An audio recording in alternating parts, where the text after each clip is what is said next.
And hello, Judith. Hi, Schwartz present. Valentine present. Johnston present. Siegel present. And Danaher present. Humble present. Forsyth present. Philseth present. Okay. Oral communications, we do have one from David Callahan or Carnahan. All right. Thank you, Commissioners. David Carnahan in the City Clerk's office. I'm here to share with you the city is currently recruiting for the Stormwater Management Oversight Committee. So this committee is forming to oversee the collection and expenditure of funds from the April Stormwater Management Fee election. The group's going to meet a couple times a year, mostly around budget time, to keep an eye on what the funds are being used for and provide input on prioritization of the stormwater funds. There's going to be 7 members. A couple terms are for 2 years. Several of them are for 4 years. The application deadline is August 4th at 4:30 p.m. And each one of you is going to get a flyer, and you are encouraged to reach out to at least one community member that you think would be a good fit to apply and help ensure these funds are, assist staff with spending them wisely. Thank you very much. Okay. Thank you. The next item was approval of the minutes. I just got up to look because I didn't get them in my package. Right. I got duplicates of the strategic plan, which are far more important. Yes, Mr. Chair, just for the record, we do not have minutes at this meeting. We'll have those minutes for you at your next meeting. Okay, wonderful. Any comments from commissioners or from Ed and your team on the agenda? Any changes? None. Okay. Reports from commissioner meetings and events. And Judith, you always have good stuff for us. So. I think last time I actually didn't have one, but this time I do. The reason I wasn't at the last meeting was I was in Baltimore at the Low Income Energy Issues Forum, and it was very timely with what we were discussing here, and that I gave a presentation on community solar, and I think a lot of the issues that we're wrestling with were the things that I talked about in my paper and presentation, and so I think that, which I shared, I guess was shared with all of you separately, and I think we really have an opportunity to look at this in a way of sort of the experimental part of the process. There isn't really a reason to do community solar as a cheaper form of solar electricity. It's just, it just doesn't pencil out to be cheaper than large-scale solar. So the reason to do it is because you want to research and understand how islanding can work, what you can do for self-sufficiency, to be able to make it more visible to people in the community, if you want to use it to maybe generate funds by supporting charging stations that can be then used for either special projects or for energy assistance for families that are having trouble paying their bills. There are definitely reasons to do it. It's just not because it's the cheapest form of electricity. So I think that was kind of the bottom line, and there were BGE, in particular, Baltimore Gas and Electric. They probably had the most advanced program of any utility that was there. The big winners are, in terms of utilities that are really doing the most innovative things in the community solar area, happen to be in Colorado. So that's a place we should look if we want to see some examples. The other thing that was interesting about this meeting was there was a really good presentation on energy savings accounts and what might be possible to do with those. And, even though we don't have a huge low-income population in Palo Alto, I think that we do have people who are really more on the edge than we like to think, and so there might be some things that we can do in that area. I know, Mike, we had exchanged some emails about, how we might look at that in the context of what we're doing, and so I just think that there were a number of ideas that came out of that workshop that could be very useful. So that was my big travel event.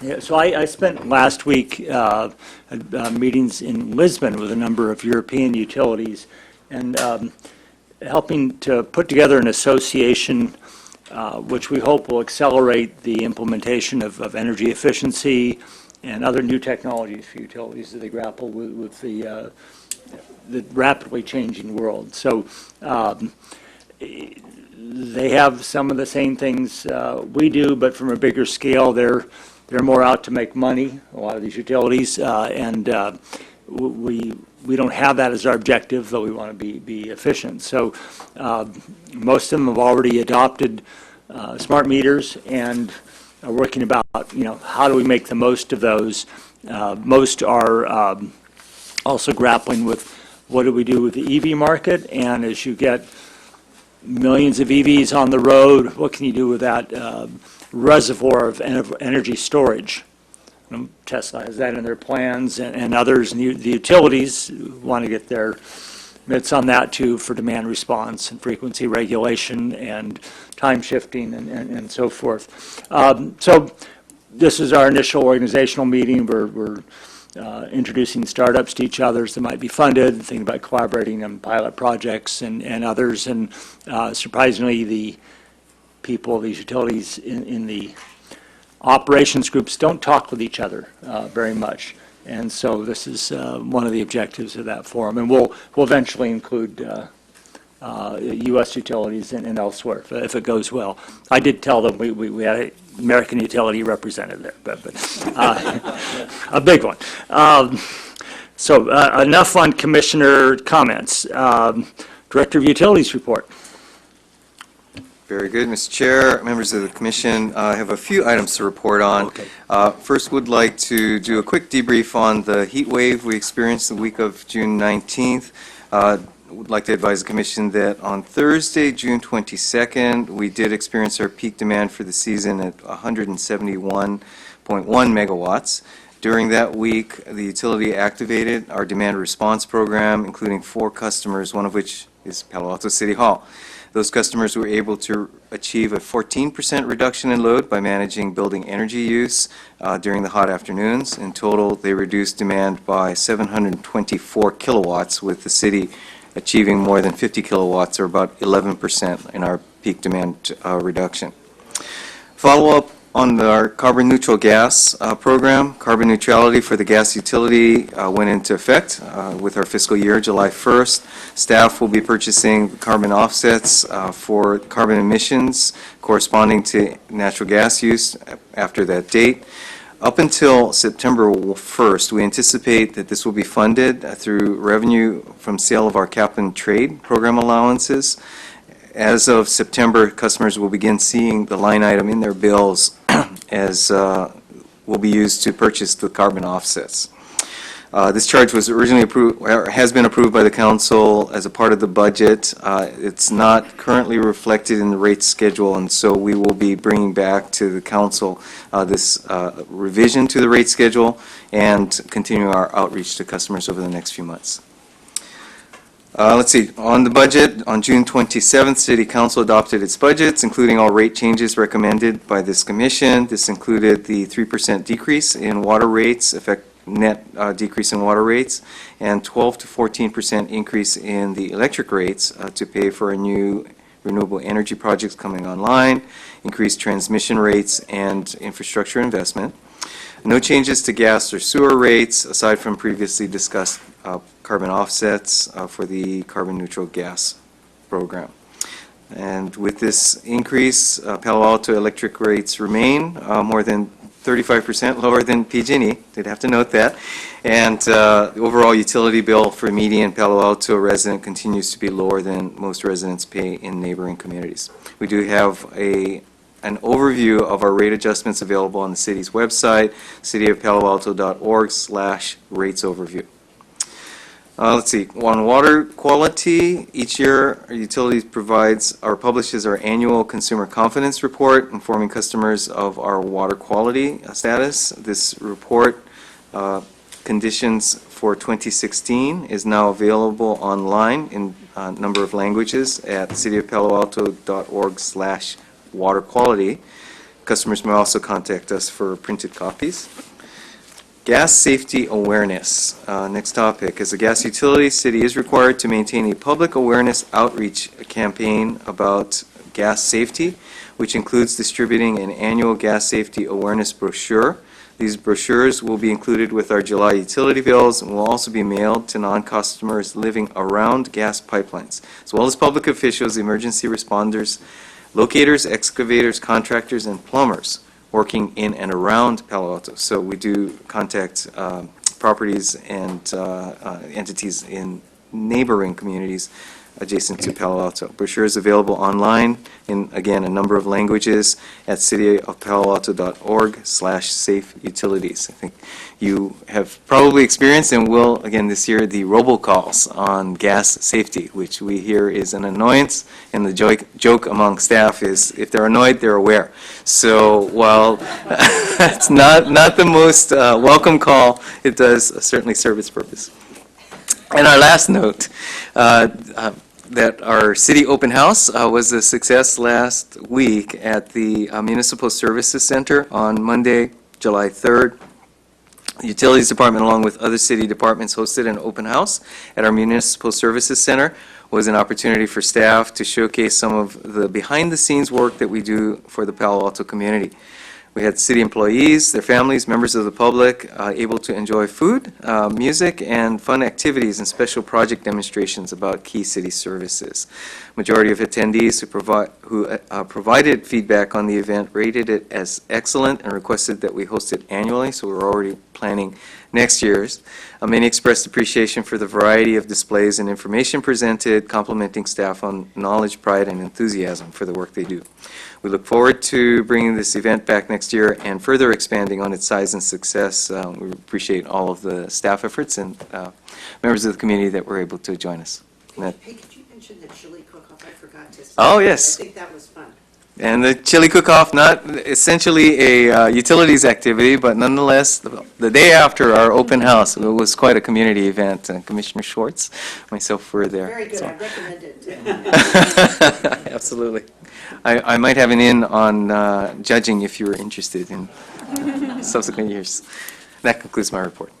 All right, thank you, Ed. Commissioner Collins, Terry? Maybe a commissioner comment or part of Ed's report. Some of you may have seen what I view as essentially the lead story in the report on Friday about flaws in our pipeline inspection program. So I was wondering what was happening there. I don't know how we agendize it. I assume it's not appropriate for today. It did go to the policy committee, but it would be nice to see what they said, what's happening, and give us a chance to air it here. I would say the article is written is pretty terrible for us, but I've talked to some staff, and there's some pretty good explanations that we've got to get out and get aired rather than just kind of leaving it the way it is. So I hope some meeting that we have could both vet the problems and we could kind of catch up on where the council committee suggested we go. Sure. For clarification, this is the report on an audit of our cross-border programs. It's actually an audit that I requested given the status and challenges that we're having with that program. The next step in that audit will be to report to the full city council, and so we'll arrange for a debrief with the commission. Thank you. Other commissioner comments? Okay, then, by the way, Arnie, thank you for getting here. You flew in from overseas, I understand, from China yesterday. Appreciate that. We don't have any unfinished business that's on the agenda at any rate. New business, strategic planning workshop with city council on the long-term plans. So Ed, please. Very good. And if I could remind commissioners to turn on your microphones. It'll be evident when you press the button, the red circle around the button goes on. I think you can't see the light on the mic, but others can. Let's see, so just a brief introduction, then I'll turn it over to our consultant team. Appreciate the Commission's engagement on the topic of our strategic plan. As you know, we've been engaged in the procurement and bringing on consultant assistance to update the utility department's strategic plan that was most recently developed in 2011.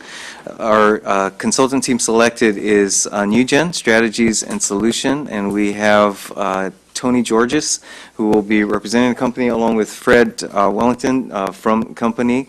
Also note that as we went through the selection for this project and selected NewGen, we also identified an important supplemental element to reinforce the engagement of our workforce. And with that, we brought on another consultant to specifically focus and provide additional engagement, and that's Blue Point Consulting Company. So we have Mindy Craig, also from Blue Point, here this evening. So with that, I will turn it over to Tony to do a walkthrough on some initial introductory comments on our strategic plan. How do you want to do this? Either way. Okay, and I'll drive the presentation. So real quick, do I need to speak into that? Or Yes, I think- you actually Do I do. need to? Okay, for recording purposes. So, thank you. My name, as I mentioned, is Tony Georges with NewGen Strategies and Solutions. Just to give you a very brief background on myself and the company, I've got about 17 years of experience in management and economic consulting space, primarily in the utility space. Our company, NewGen, primarily focuses on public utilities, water, wastewater, natural gas, and electric. My primary area of expertise is in the energy space.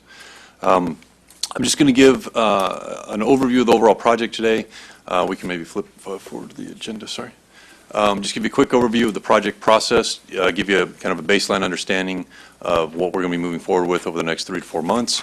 The role of the UAC, we have 3 points in the process where we want to get feedback and insight from the UAC throughout the process and the progress of the plan development.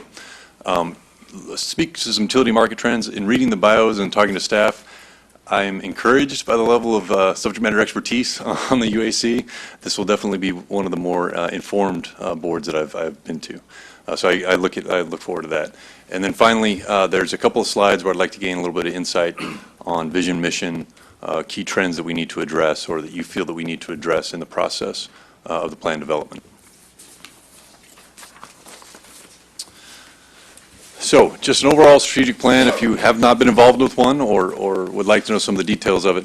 One of the keys is really acting as a lens and a tool to navigate the customer and market trends, especially in the utility space these days, and perhaps even more so in the public utility space, municipal utility space.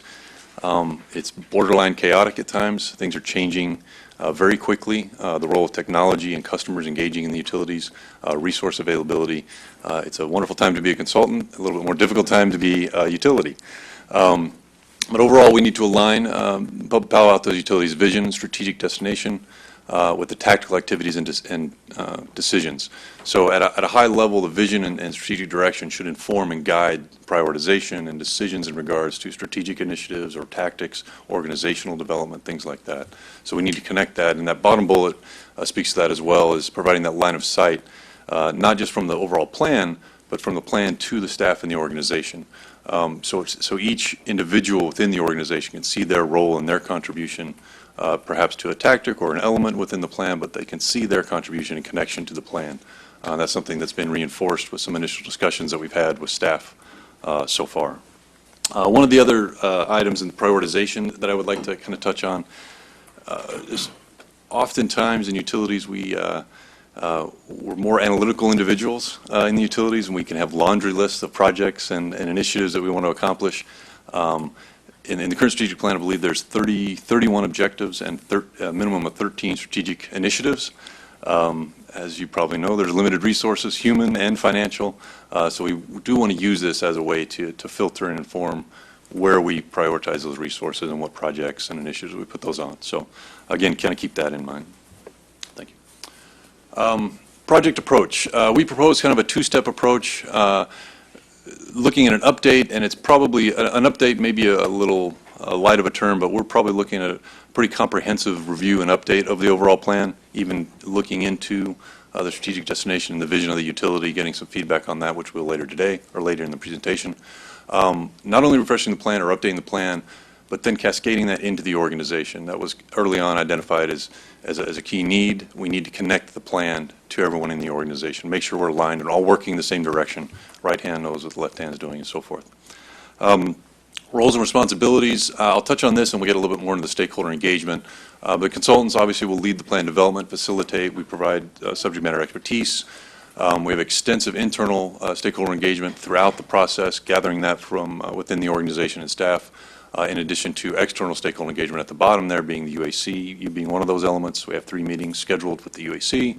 We also have a community focus group that we're going to be touching base with two different points in the plan, and then city leadership. We also want to integrate and collaborate, leverage where we can within the city where possible.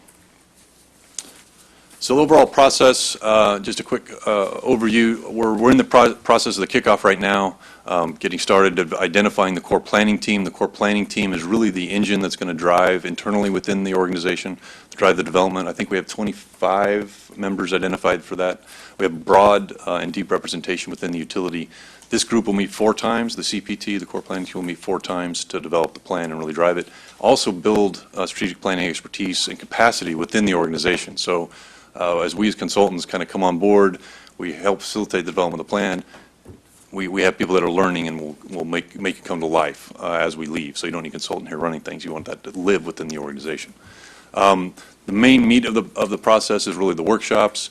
Within those workshops, to develop the strategic plan, we'll go through a market scan, a SWOT, a typical strength, weakness, opportunities, threats, update the plan elements, the more detailed elements of the actual plan, either as it sits now or as we refine them or change them to some degree, and then driving deeper into the more tactical elements, developing key performance indicators, metrics, and what those tactics and how we will measure progress to the plan. The final piece, the last 1.5 workshop will be focused on organizational alignment. Again, rolling it out within the organization and showing individuals how they can contribute, roles and responsibilities, and a key tactical plan. The final step is the documentation rollout, as you might expect, report, presentations, public engagement that we have at the end, scheduled for likely, I think, in more the November to January timeframe. I would note on the right-hand side, the intent there is we have internal and external stakeholder engagement, which I've referenced now a couple times throughout the process. It is a key in the development of the plan that we solicit that feedback and insight throughout the process. We want to make sure that we're identifying what where the community stands, their input to the process and the plan, where the UAC, council, or city leadership and staff. Make sure that we solicit that input throughout the process. We're not going down a path that's out of alignment or creating gaps, or we're going to step into a pothole we don't know about with customers, something like that. So that will be key in the development. So before you move off of that, because it looked like you were doing it, thanks for I got to show my ignorance. What are SWOT and KPI? So SWOT is the strength, weakness, opportunities, and threats. It's simply just a process. What are the key strengths of the utility, the weaknesses, opportunities, threats in the marketplace that we need to address. It helps facilitate where the utility should go. Yeah, the term's very good at being self-explanatory. So then KPI? Key performance indicators. So typically, and in the current plan, which we'll see in a graphic, there are, I think, 31 metrics is what I would call them, their objectives. They're more metric-based, like a reliability metric, where if you're familiar with a SAIDI or a safety reliability number in the electric space, 95% reliability or something to that effect. Those are metrics or a certain number of cash reserves or a certain number of days cash reserves, financial metrics. We'll be identifying those metrics. Out of that will bubble up a few KPIs, probably not more than 8 at best. Those are the key metrics that we want to manage the plan to and really measure the success. So that's how we can track how well we are performing or how well the plan's performing. Yeah, and in the utility world, there's plenty of acronyms, so please forgive me if I hit one you're not familiar with. This is just a graphic that some of you may have seen in the past. This was included in a presentation or a memo, I think, a couple of years ago, about a year and a half ago. This is a graphic of the existing strategic plan. I just wanted to touch on this for a couple of key elements. Primarily the perspectives. The perspectives I would categorize as kind of what are the 3 to 5 key issues that the utility needs to address to achieve their vision and strategic direction. We're going to be addressing these in the process of the plan and the update of the plan. Currently, they are customer-focused, a customer perspective, an internal business process, people and technology, and then a financial perspective. But again, we will be looking at these, defining these in more detail. Oftentimes, there's about 3 to 5 key issues within an organization that we need to address to help achieve the vision and mission. But we will be revisiting these, most likely adjusting, refining some of these to some extent. But the structure is there, I guess it was what I'd say is. We'll be building on this and refining it as we move forward. All the small boxes within the colored perspectives are called strategic objectives currently. There's a lot of nomenclature that comes along with strategic plan. This will be part of it. We'll kind of have a glossary for everyone to understand what is what and how things connect. It is important to know what piece involves, what piece informs the next piece, the more detailed piece. The more strategic objectives will be things, will be more tactical in nature, the key strategies that help you achieve the customer lens or the customer perspective within the plan. So I just want to introduce you to elements of it as we'll be seeing this kind of throughout the process and getting your feedback. Okay, and let me cover the next couple of, or actually a few slides. Just starting with that graphic of the existing strategic plan, I'd like to provide a bit of perspective now that I've been with the utility for a year and a half, a little more than that, and in some various venues working within that framework. And quite frankly, I think acknowledging a bit of we'll call it a disconnect between the strategic plan not really being particularly relevant to much of the work that we do. So recognizing that, just a few points of priority for myself and our management team as we undertake this project. First off is to strengthen that connection and really try to reinforce the strategic planning as a verb as opposed to a thing, a noun that guides the work. And as Tony pointed out, our individual employees ideally can see how the work that they're doing connects to the mission of the department as a whole. Second, to update the focus areas. I mentioned the perspectives and the terminology that was used in the 2011 plan and updating that to reflect our current priorities that we'll get into in a minute. And third, really acknowledging that bridging those gaps is going to require some simplification from the 30, what did you say, 35? 31 KPIs, as the case may be, in order to be more tangible and a little more manageable in terms of the organization. So in terms of a few steps or observations in how we get there, as we start with the framework from 2011 to provide a few initial thoughts as to how we tackle it. Part of it may ultimately, or just fundamentally, start with a bit of the architecture of how this plan is laid out itself. So starting with the perspectives that are over on the left, as we have the financial, the people and technology, internal business processes, and the customer perspectives, really evolving that a bit, if we could, to the much more of our current nomenclature in Palo Alto, much more of the ecosystem that reflects the focus on the customer, and in many cases starts and ends with the customer, but at the same time recognizing something of a feedback loop that needs to be a part of the way we undertake both the planning exercise, the way we think about our strategic planning, as well as the activities we do, and be explicit about that. Another element would be to separate what in the 2011 plan has been described as people and technology, and to acknowledge that they're very different characteristics of our people, as well as the technology tools that we have and that we'll be undertaking as part of our strategy, and often, unfortunately, a frustration in the time it takes to implement some of the technologies within the municipal procurement environment. And And then finally, simply focusing on the highest priority actions in the near term in order to give our departmental team more of a focus and not allow us to get spread so thin that it's very difficult to maintain focus on getting things over the goal line, as they say, before we move on to the next priority. Let's see, and this is the additional slide that based on our pre-call with Mike that we thought might be helpful to contextualize the work that we're doing in this strategic plan, if hopefully this is helpful. So what we've got on the vertical axis is the breadth of the activities that are affected in a number of the planning efforts, and these are generally planning efforts, but they also enter into some of our operational guidance. So in the vertical axis, again, the breadth or the range of activities, and on the horizontal axis, the depth, the level of specificity that we get into within the various efforts. Actually, most of the things that are on this graphic are actually on your work plan over the upcoming year or that you've actually touched on the prior year. So with our Palo Alto Utility Strategic Plan at that highest level, it covers and touches on the most activities. At the same time, we'd like to manage our own expectations and approach to the strategic plan by recognizing that we've got a number of parallel efforts that will be coming forward to you over the next several months.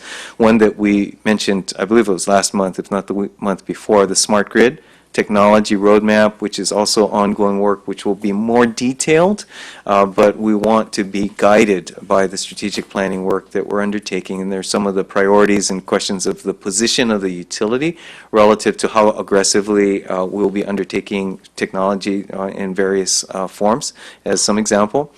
Our carbon neutral electric plan, which is already well established within Palo Alto, and in fact, let me take the moment here to acknowledge the color differential. We've got the green representing elements that cross multiple utilities. The rose-colored are electric, blue are water, yellow are natural gas, and sort of purple are recycled water focus plans. Also, so you know, relates to our underground service alert. So as you see those marks on pavement, they actually reflect the colors of the markings typically used in excavation. So with that well, with the exception of the green, that one actually doesn't apply, but we thought it'd be helpful to reflect Palo Alto overall. The next, in terms of the resource planning we do for electric, water, gas utility, as well as recycled water, all specific to individual utilities that either have been undertaken and will be undertaken over the course of the year and the like. So, and again, just really to give some context all the way down to our rules and regulations at the most detailed, the bottom right, City Palo Alto rules and regulations that guide our interaction with customers, as well as federal and state OSHA, Office of Occupational Safety and Health, as well as our PUC orders. Also, as a nod, recognizing the importance in the upper right, we've got our city budget and our labor agreements, which also have a significant influence and effect on how we do our work, as well as the resources available for that. So again, just want to contextualize that for the commission as we dive into the particulars. And I actually really like Ed's graphic there. To me, it kind of harkens back to the point I was making earlier that, you know, strategic plan is not a one-off effort. All of these elements that you see, all the boxes that you see as we get into more granular detail in the bottom right quadrant of the graphic there, will all be embedded in the strategic plan in one shape or form. Whether it's, you know, at a higher level at a key strategy to address an issue, or in a tactical plan. So we will have this all integrated, and be using the strategic plan as one of the goals, one of the key achievements of the strategic plan, using that as a lens to help inform the decisions in these other efforts. So just wanted to keep that. Thanks. So this is just an illustration of the elements of the plan, more the granular details, and just again to show the longer-term elements, more enduring elements of the strategic plan, that guide decisions in the utility versus the more short-term and detailed elements. On the left side is the vision and strategic destination of the utility, delivered extraordinary value to customers. And then the strategic destination is more of a, you know, maybe a 10-year time frame vision, or very development of vision, a very long-term enduring element. Typically, those are like a 30, 50-year type of an effort that would guide those type of decisions. We are going to be taking a look at those in this process to see if they need some updating, refreshing, given the current context of the marketplace and customer issues.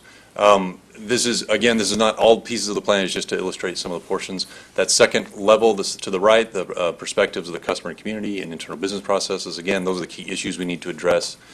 Those are, again, more longer-term elements of the plan. Those are likely 5, 7, 10-year type of efforts to accomplish those once we develop those definitions. As we drill down in it and go further to the right, we'll get into the very granular tactics. So what are the exact types of projects, programs? We develop schedules and budgets and the roles and responsibilities of the people leading those exact projects to achieve the strategic objectives that support the overall perspective. So as you drill down in the plan, we get much more granular, much more detailed, and into the tactics, we'll have actual tactical plans that have roles and responsibilities, like I said, budgets, if they're new projects, or the existing technology roadmap, things like that would be embedded in that area. So the role of the UAC. As I mentioned up front, we wanted to get targeted insight to the plan, given your background, your subject matter expertise. I look forward to that here in a few slides. We're ensuring community feedback and insight through this process, and we also have an element of public comment as well, I think, in these meetings typically, to provide some additional context. We want to proactively test what we develop within the core planning team. So as we refine the vision, the strategic direction, as we develop those issues or those key perspectives, we want to get your feedback and make sure we're on track. We do have a total of 3 presentations to walk through to ensure each step of the way in the development, from the beginning all the way to the end of the tactical plan. So we just have a few slides on market trends, and this is more just to maybe provide a context, to maybe transition your mind into thinking of what are some of the key issues the utility is going to be facing that they will then hopefully solicit some good feedback on towards the end. Technology, probably not something I need to touch on at all in Palo Alto, but or probably touch on very much, perhaps. But obviously, cyber issues continue to be growing. Those are a very substantial issue in the utility world, electric utility world, and cyber attacks, given the number of attacks utilities are already seeing and the regulatory efforts in that area. Operations and automation, data management, AMI, automated metering infrastructure, smart grid. Data management and quote-unquote big data, often thrown around, are enormous issues. We make these large investments in technology and getting a lot of data. How do we strategically use that within the utility? A lot of utilities are wrestling with that on an electric and a water basis. From a customer's perspective, more flexibility, more choice. I want to control, I want to have it my way. I want to interact, with my electric provider. A number of options, and obviously distributed energy, in addition to just community solar, but obviously rooftop solar, storage, a number of EVs. The technology and customer choice impact on the electric utility specifically right now is substantial and just continues to grow with no real end in sight. This is a slide that actually, I read an article in the Wall Street Journal, this was several years ago, correlating the growth or the change in U.S. Gross domestic product with consumption of electricity. Typically, those were highly correlated. As GDP grew within the United States, electric consumption and energy consumption would grow. That's no longer the case. And you can see the blue line there being the year-over-year change in GDP, the green line being the year-over-year change in consumption. Generally, they kind of track along. You can see the lines with GDP slowly declining and energy consumption dramatically declining much more than GDP. And on the next slide, I've got the blown up area to the right, which basically shows the last 5 to 7 years. As you can see, after 2010, there's been a complete break in how the GDP and the growth in the economy in the United States and electric consumption. What that has led to is basically no more growth in utility consumption. So in the past, utilities would perhaps not rely but count on in forecasts for growth to kind of pull them out and generate more revenue to help refund and renew the systems and maintain reliability. That's no longer the case. There's very little load growth due to distributed energy efficiency, demand-side management, all those sort of things. Regulatory trends. I think everyone's fairly up to speed on these. Obviously, greenhouse gas issues, carbon neutral plan here at Palo Alto, the IRP proceeding, which is ongoing with the California Energy Commission, new RPS requirements. Just a quick question. Since this is a discussion item, do you want us to let you finish your presentation completely and then Oh, have sorry. some No, thoughts? if you have or do you some, want- Oh, okay. As we go. Yeah, if you have some comments about these things specifically, we're trying to drive towards some feedback on market trends and Okay. some insight at the end that I'd just like to document. Could we back up one slide then? Sure. So I visited an island off of mainland of Korea about a month ago called Jeju, where they have a core initiative to get towards zero carbon as quickly as they can. That makes sense because it's kind of like a Hawaii situation for them. They have to import all energy assets. They're experiencing 7% annual electric utility growth in demand, largely because of vehicle electrification. Right. They claim to have like a world-leading number of EVs. But it certainly strikes me that when you look at your market trends, you commented on EVs, but EVs strike me as the thing that could turn this upside down. Yes, there is the potential. And yeah, I have commented on EVs. It's been kind of the $64,000 question, to what extent, are they going to impact growth? But there's a Right, balance. but that comes back to, this is Palo Alto. Right. And so we have a higher concentration of EVs Right. than almost any place else. And if there's a place where you're going to model adoption of what does it mean to electrify transportation, you're at the epicenter in this. Well, it also will type, I'm sure it'll come into another one of your core strategic objective threads, but I think when you look at market trends, again, perhaps unique to Palo Alto is a focus on electrification, which I also have a hunch is going to tie back to a need for higher reliability. Right. Because again, I've mentioned this before, but I just picture that worst day. Why couldn't I get to work?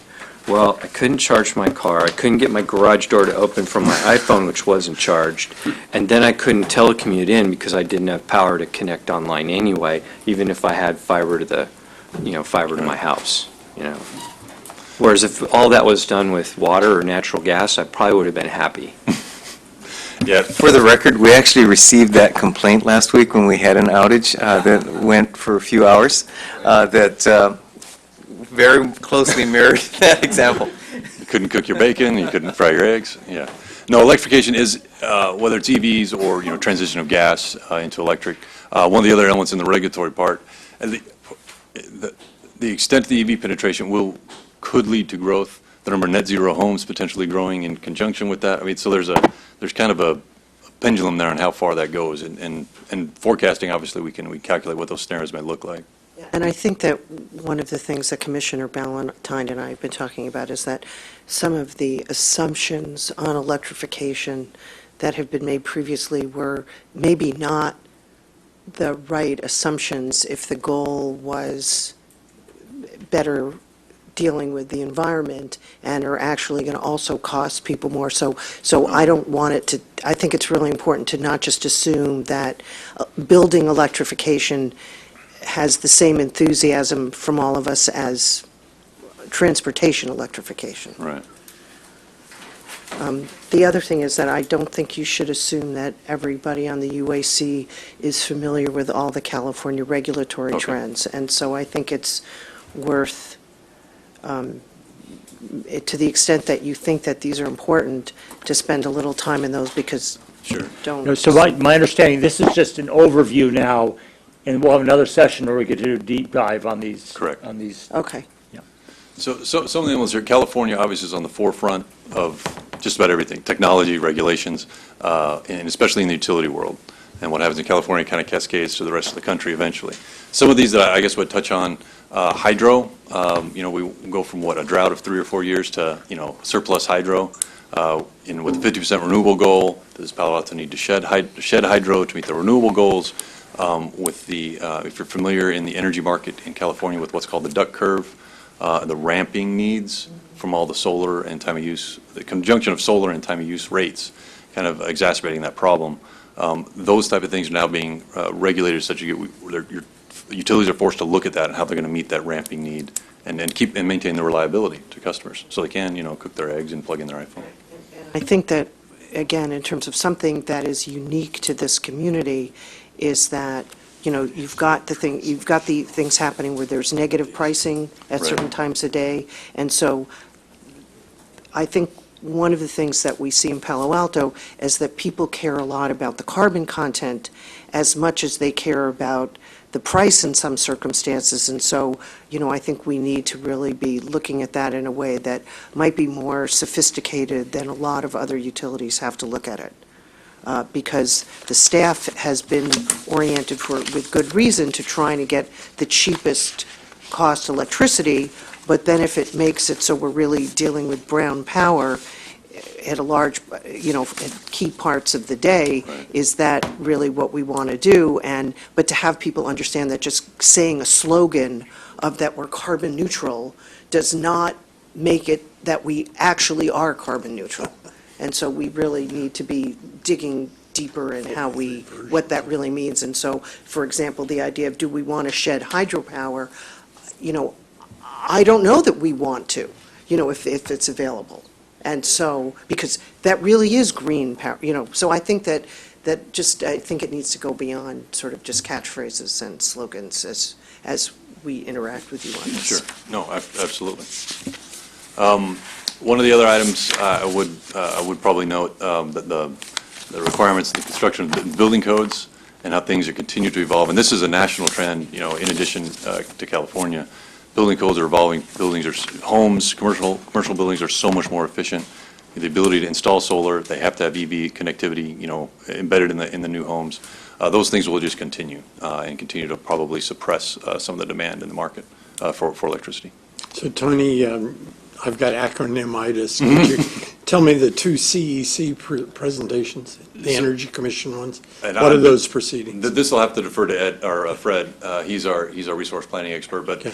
the California Energy Commission IRP proceeding is in relation to more of the duck curve and what's the load shapes, so that over the 24 hours of a day, the generation capacity on the electric side of the house, what you need to meet your load, and how that curve is during the day. And you see that duck curve, the belly of the duck, and then it ramps up from 3 to 7 o'clock, 8 o'clock at night. How do you meet that and manage that ramping need? And so what tools can you use, and what sort of impact is it going to have more broadly on the market? IRP? Sorry, an integrated resource plan. Forgive me. Which in English means what?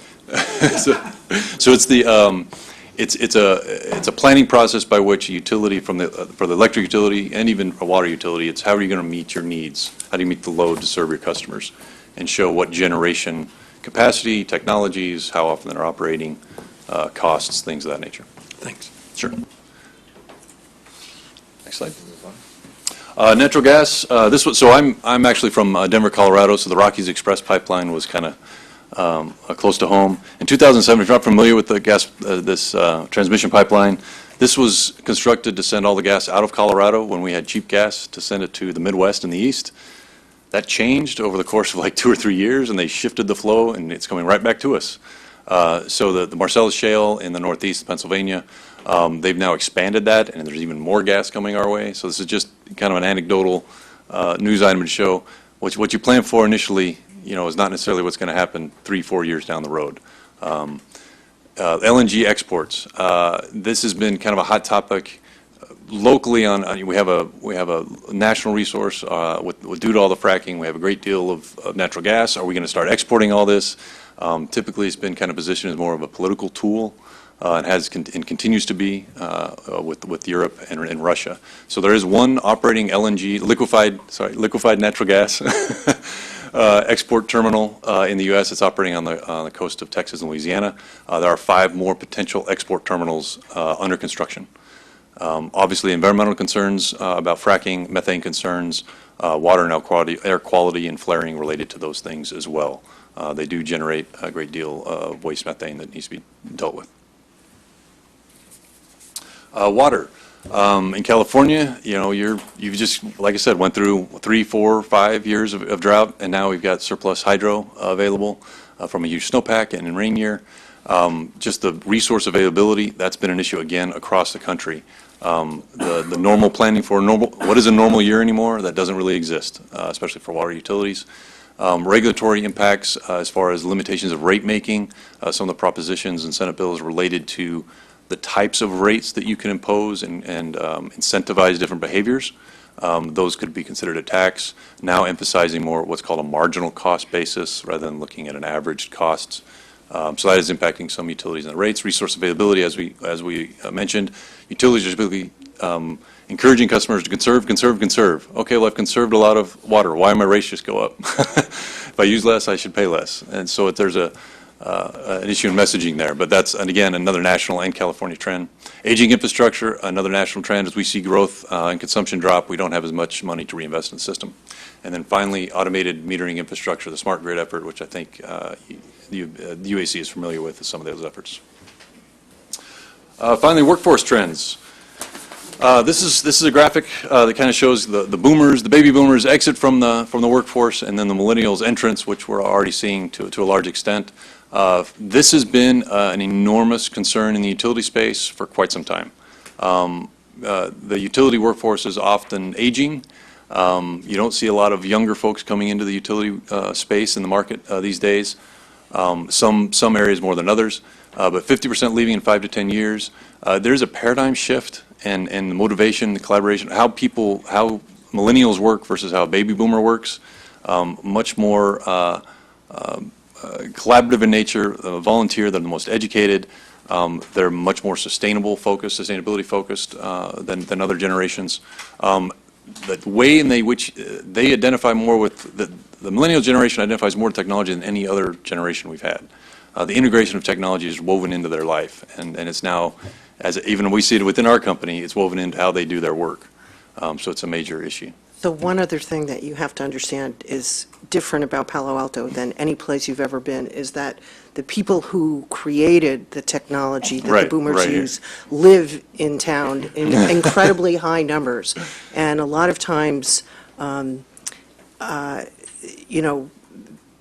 say, well, seniors, don't, you have to understand that the people who invented all the stuff are the seniors here, and so I think that it affects sort of attitudes in the community, Sure. and then in terms of the workforce,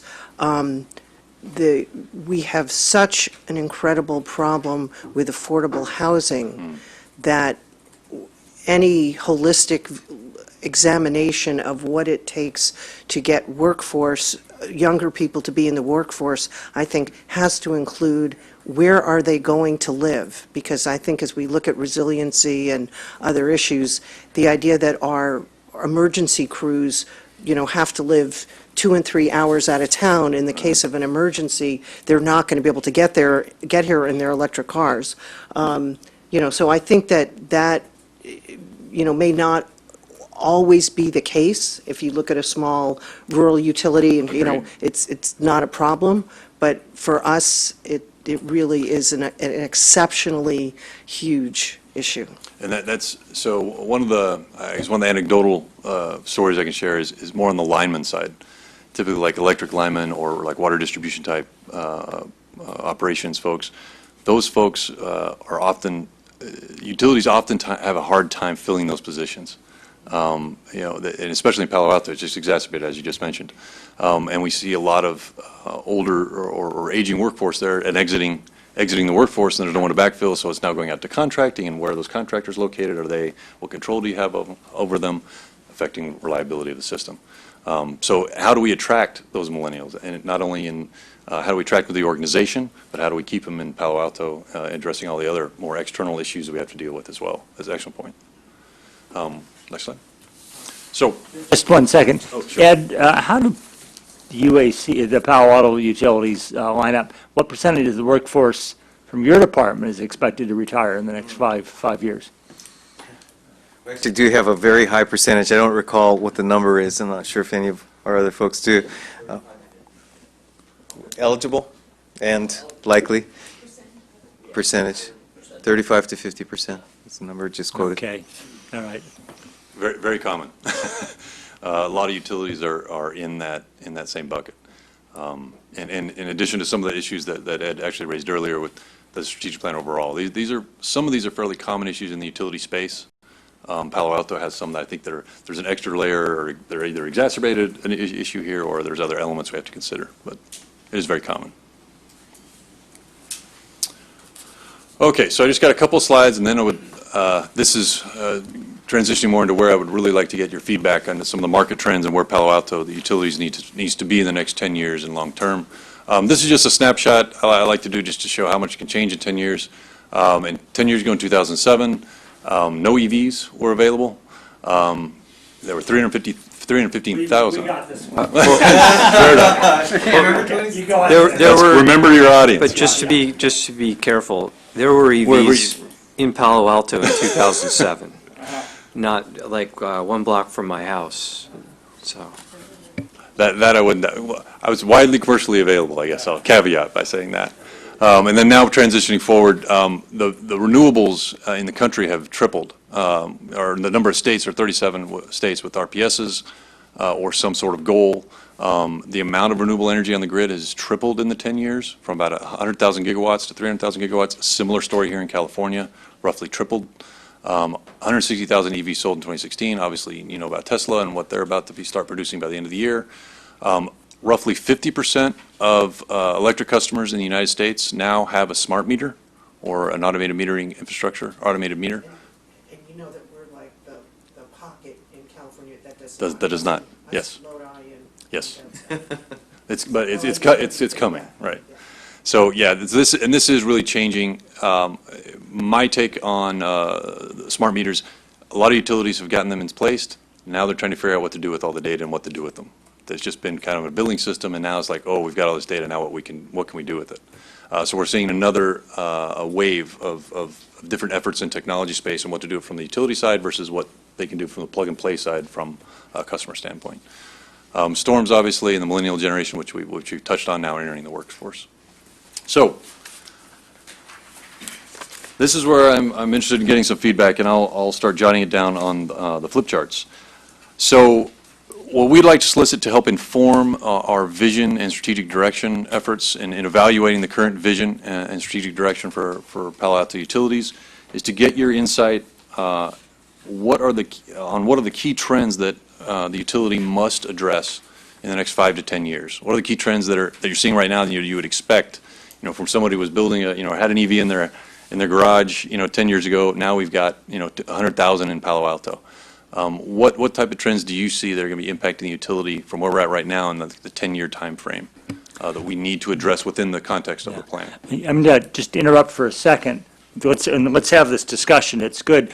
I had suggested to Ed that one of the workshops or whatever you do with the UAC early on is a deep dive into trends that you and the department see, just for our education on that. So this is a good way to maybe preface that, but if the other members of the commission like that idea, that maybe on the next meeting we have with you might be a deeper dive on things. Sure.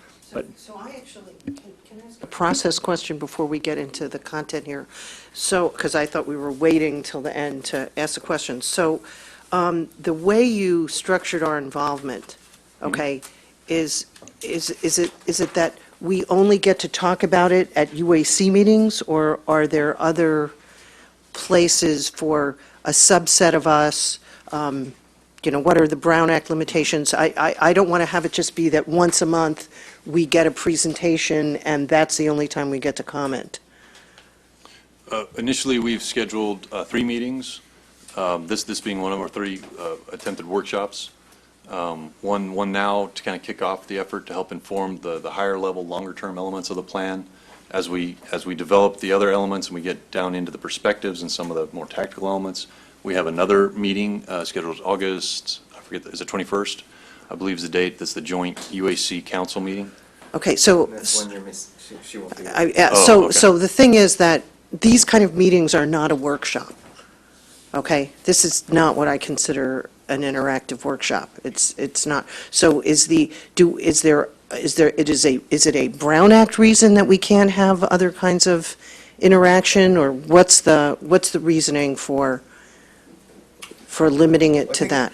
I think the Brown Act is certainly a consideration. It's not necessarily something to impede it, though. And as much, I believe, how we progressing the work. In that, as Tony described it, through the steps of confirming what are the major trends, the key areas we want to focus on, and then drill down. It will take some staff time in order to organize some initial thoughts that the UAC or any stakeholder can then react to. So I think it's really, as much as anything else, pacing and identifying the right dates that will allow us to bring forward products that you can react to. Yeah, okay, but I think my point isn't getting through. So the idea of a workshop where you bring in, and I think this is too limited in terms of, people that you try to get from the community to be representative of different constituencies, okay, that are going to have different perspectives. I think that there needs to be something that is not this format to do it. This is just too limited a format. And so, if the public wants to talk to us, we can only talk in terms of they do a 3-minute comment with a card, and then we get to sort of, it's not interactive. It's not how, in my experience, the effective community engagement, co-design kinds of experiences are not this kind of meeting. And so what I'm not getting from you is, do you just have no plans for that? Or can we have it and you just hadn't thought of it? Or what's the? We do have, there are two other elements to kind of a more external utility stakeholder engagement in the development that Ed and I and others on the team had brought to light. And that's it's called the Community Focus Group. There are 2 meetings that we've identified. Yeah, but a focus group, again, is a different kind of thing. Well, it's the intent, so the focus group is involved. We've identified key accounts, community leaders, non-governmental organizations, a list of those. I don't recall the exact count that's in that, but it will be more of a workshop format that you're speaking to. So can we come to that? Want to weigh in on that one, Jessica? Yeah, and I think that we can usually find Brown Act workarounds for various meetings once we determine what their final structure is.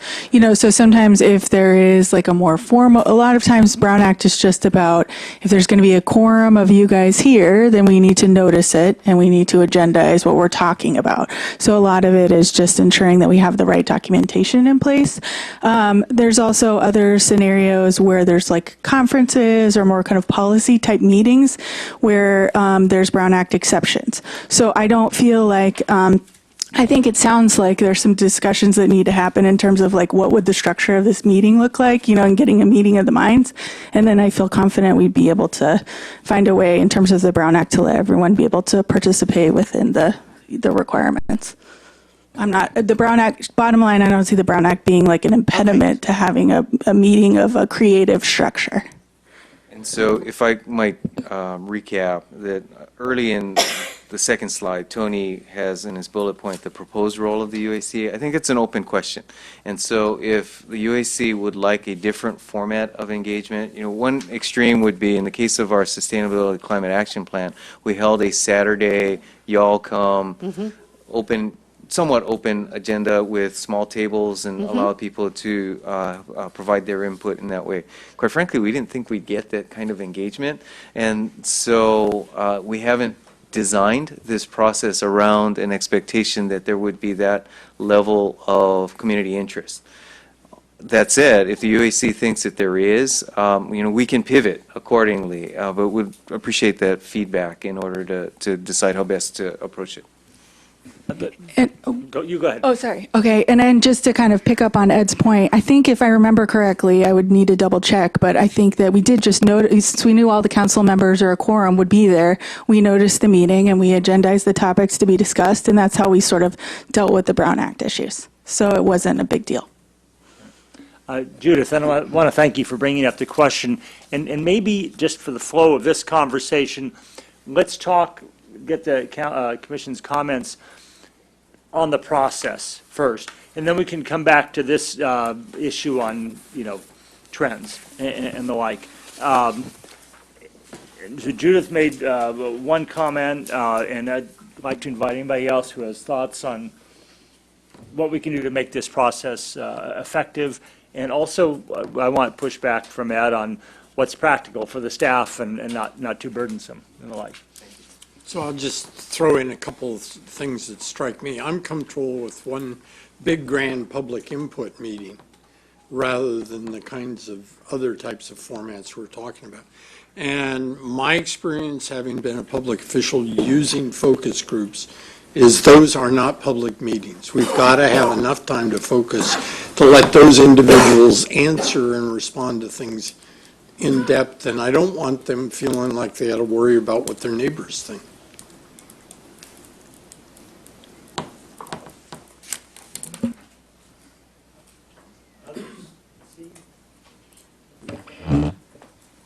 Well, I had one thought just going through the plan, and I'm not sure how it plays out into the process, but in the prior plan, and even what I've seen here, we've talked about prioritization, but I haven't seen a cross-goals prioritization. So an example is you want cost-effective utilities, right? But you also want you have sustainability goals, and those are inherently or can be in conflict, right? And so when you have a situation where those two, that's just an example, where you have those two options or items, how are we, and, a utility going to prioritize? And I think that's something we need to have in the plan and hear from the community before we do that.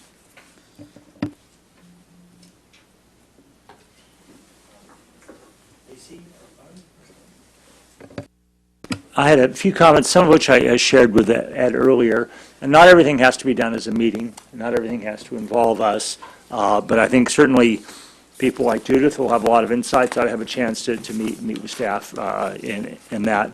Ed and I also talked about, we have this amazing resource over at Stanford, and with a lot of folks who work in energy efficiency, and we talked about the Precourt Center and others.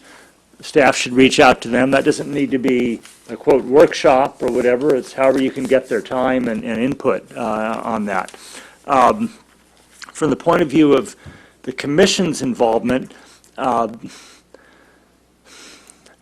seeing things too much after the fact, it has benefits and costs to it as well. So as I was saying early on, I'd like to get a sense from the staff of the big trends and technology and market and otherwise that you think you, and workforce, very important, that you think you have to work on. And it's partly about value that goes beyond the strategic plan. It's about educating us, because we'll be working with the department on an ongoing basis, and that's, learning what needs to be done in the cyber security and so forth. All goes to that.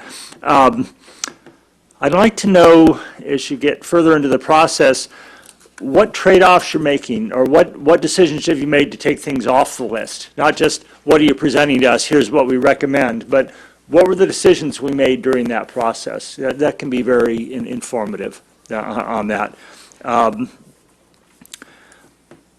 I think in commending you on the presentation, number of points you mentioned, people and processes and IT and so forth.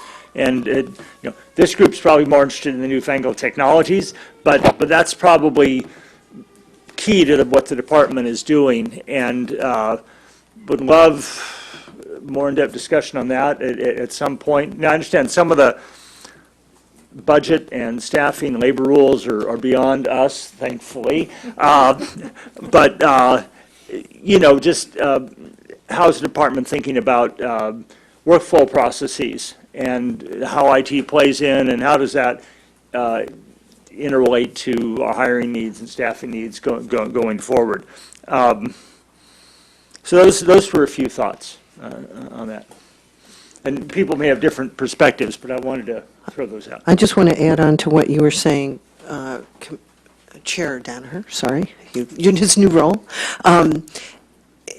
that one of the barriers that I've seen at a lot of utilities has been a lack of buy-in from the staff if there isn't clear leadership from the executive team on what it means to go for these innovations, okay? And the utilities that have been the most effective are the ones where everybody knows where the boss stands and where the C-suite people stand and what they're trying to do.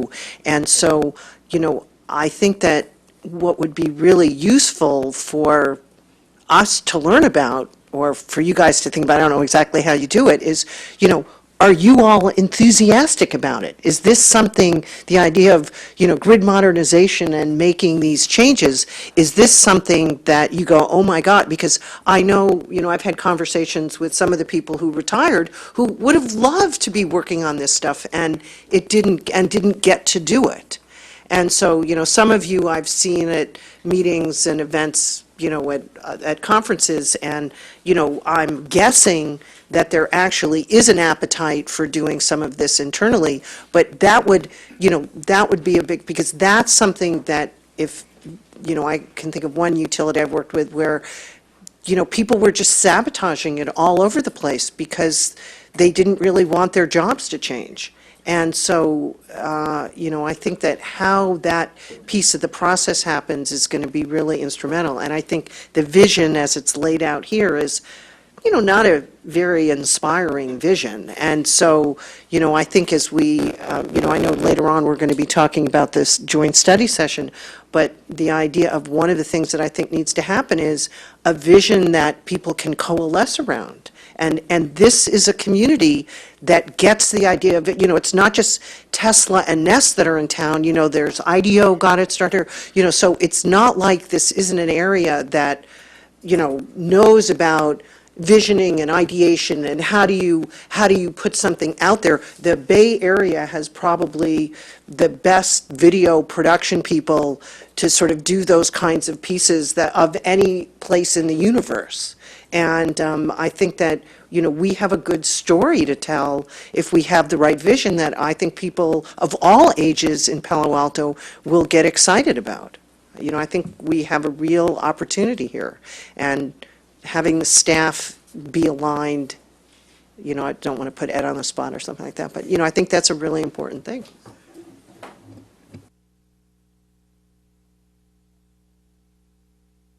Anybody else? All right, then we'll get on. Thank you, Judith. Then let's get on to the slide at hand on thoughts on market trends. All right. So moving forward, and I do appreciate, the feedback is good, and one of the items we were wanting to get is, what level of involvement or vision of the vision process that we perhaps may need to revisit, or of the vision that currently do we need to revisit in strategic direction. So that's perfect lead into what we're about to discuss. With the market trends, and to your note, where is staff? What are they thinking about? We will be bringing you that as well. So as we develop the content within the core planning team that's internal and get additional external stakeholder feedback and internal stakeholder feedback, the extensive amount that Minnie will be doing with Blue Point, we will be synthesizing that, bringing that to you, so we can see where we are, where are we aligned, where do we have gaps, where is staff in the organization looking forward to. So this is where I would like. I'm going to turn to the flip charts, but I would like to get your insight and your feedback onto what issues the technology or what issues the utility needs to address in the next 5 to 10 years. From looking at the kind of 10-year continuum that we looked at, keeping that in mind, what are the things that would look like in 10 years that we're going to need to be addressing.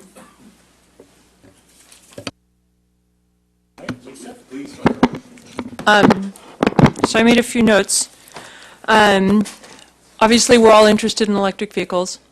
It would be great to see some kind of, plot from 2007 to 2017 that's not the United States, but is Palo Alto, and continuing into maybe high, medium, and low continued adoption rates and what that would mean to Palo Alto's load.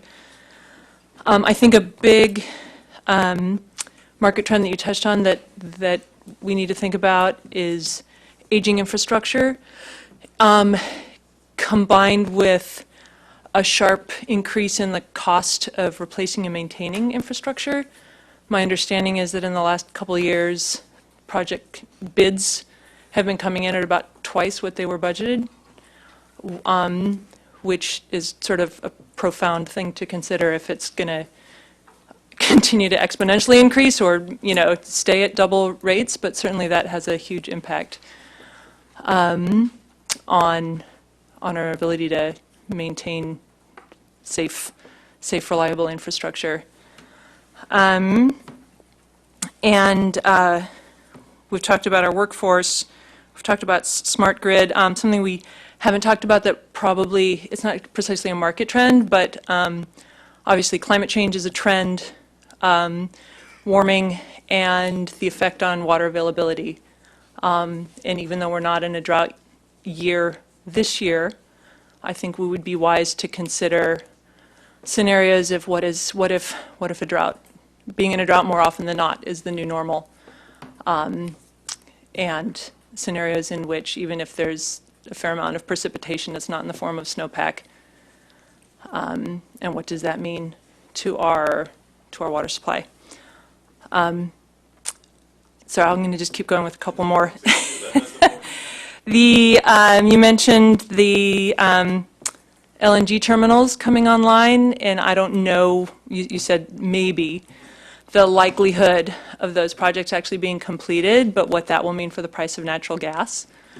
And Supposedly 5 will be complete by, I think, 2019. I think that's the ending for those 5 terms. yeah, so having an understanding of the potential impact on natural gas prices, which at our utility are a commodity charge as a pass-through, but still that might change people's usage patterns, and what effects that might have. And finally, a market trend around energy efficiency, understanding whether Palo Alto follows the market at large, or if in that, as in so many other things, we're sort of ahead of the curve and more aggressively efficient. And I know I believe our building codes are more aggressively efficient than California in general, and sort of what does that mean to the utility and our predictions. And that completes my list.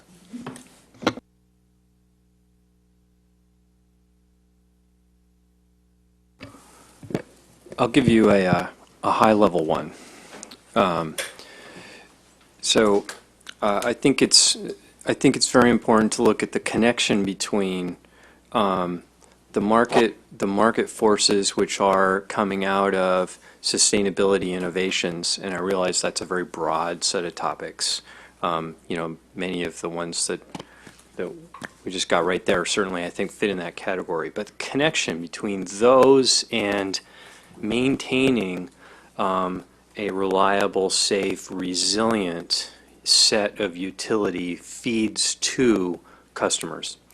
I think often these are at odds.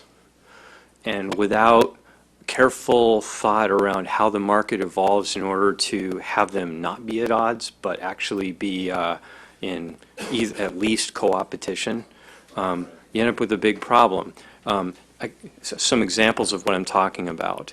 We have a very large initiative to have more solar in place, which from a CO2 footprint point of view could be a very good thing, but since none of the solar, and I'm exaggerating, it's kind of like there were no EVs in 2007, but none of the solar operates in an islanding mode.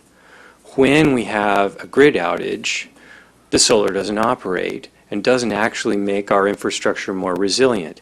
Then you couple that with an additional market trend, which is that there are more and more severe outages, which comes back to Lisa's point about the aging infrastructure and those costs. And that's not just local, that's global, right? I mean, we just had the great big outage down in Los Angeles only a few days ago, right? Now you have a nasty set of problems. So I think every time we look at a place where we have an opportunity, and for good reasons go after a sustainability advance or what have you, figuring out how to turn that into a reliability, safety, resiliency enhancement is the trick. I think I learned a lot about a year ago, maybe a year and a half ago, around the continuous initiative. I'm just giving you one more example. Continuous initiative to put things underground. Property values are higher. It's nice to see a clear and open sky, but that doesn't necessarily make for a more reliable grid if we haven't figured out how to budget in all of the sensors and so forth to monitor everything. And so again, the force that I think is highly at odds, we already talked about. It's the customer complaint that Ed got. I spend a lot of my time talking with people who operate things like data centers where they have very extensive backup systems to make sure they have power even if the utility's out of service. And when you kind of look at the direction we're going, more and more of the things we use at home are turning our houses into little data centers. And it's all fine until all your batteries run dry and you need to charge. And you either then are going to need to go flop open your solar panels in your backyard and start charging up all your little devices and getting the garage door to open or something like that. But again, that comes back to a core strategy item that is going to be a key market force. More and more of the things we use all the time have little tiny batteries inside them that need to be recharged, or they don't have little batteries in them and they're wired straight to your house. More reliant on. Yeah. Does this kind of, what I'm hearing is are sustainability efforts or trends and how they can kind of contradict overall, managing, reliability and competitive price position, but some of those unintended consequences that we see from that, and then Yeah. identify those mutually beneficial or more systemic benefits? Yep, and I really like using the word resiliency only because I think often when we say reliability, at a utility scale, we start to think that that must mean I'm getting enough power from my generators. I'm getting enough hydro, my PPA is giving me enough solar power from wherever that's coming from. I think that's generally what we mean when we say reliability. Resiliency, that's more like in the submarine. We could shift the plant around and bring keep the port turbine working while the starboard turbine's broken, and then the captain up forward trying to drink coffee is still happy. The coffee maker, by the way, on the submarine is a vital load. I didn't know that, but I learned that. Everyone explained, Arnie, where's the coffee maker? I'm like, who cares about the coffee maker? But it turns out, no, the coffee maker is a vital load. The coffee maker will work all the time. Thank you, excellent comments. AC? Most of the ones that I had, I think we've hit, just on the reliability point, though, and something you touched on a minute, making sure we have whatever protection we have on cyber security, I think, to ensure reliability is important.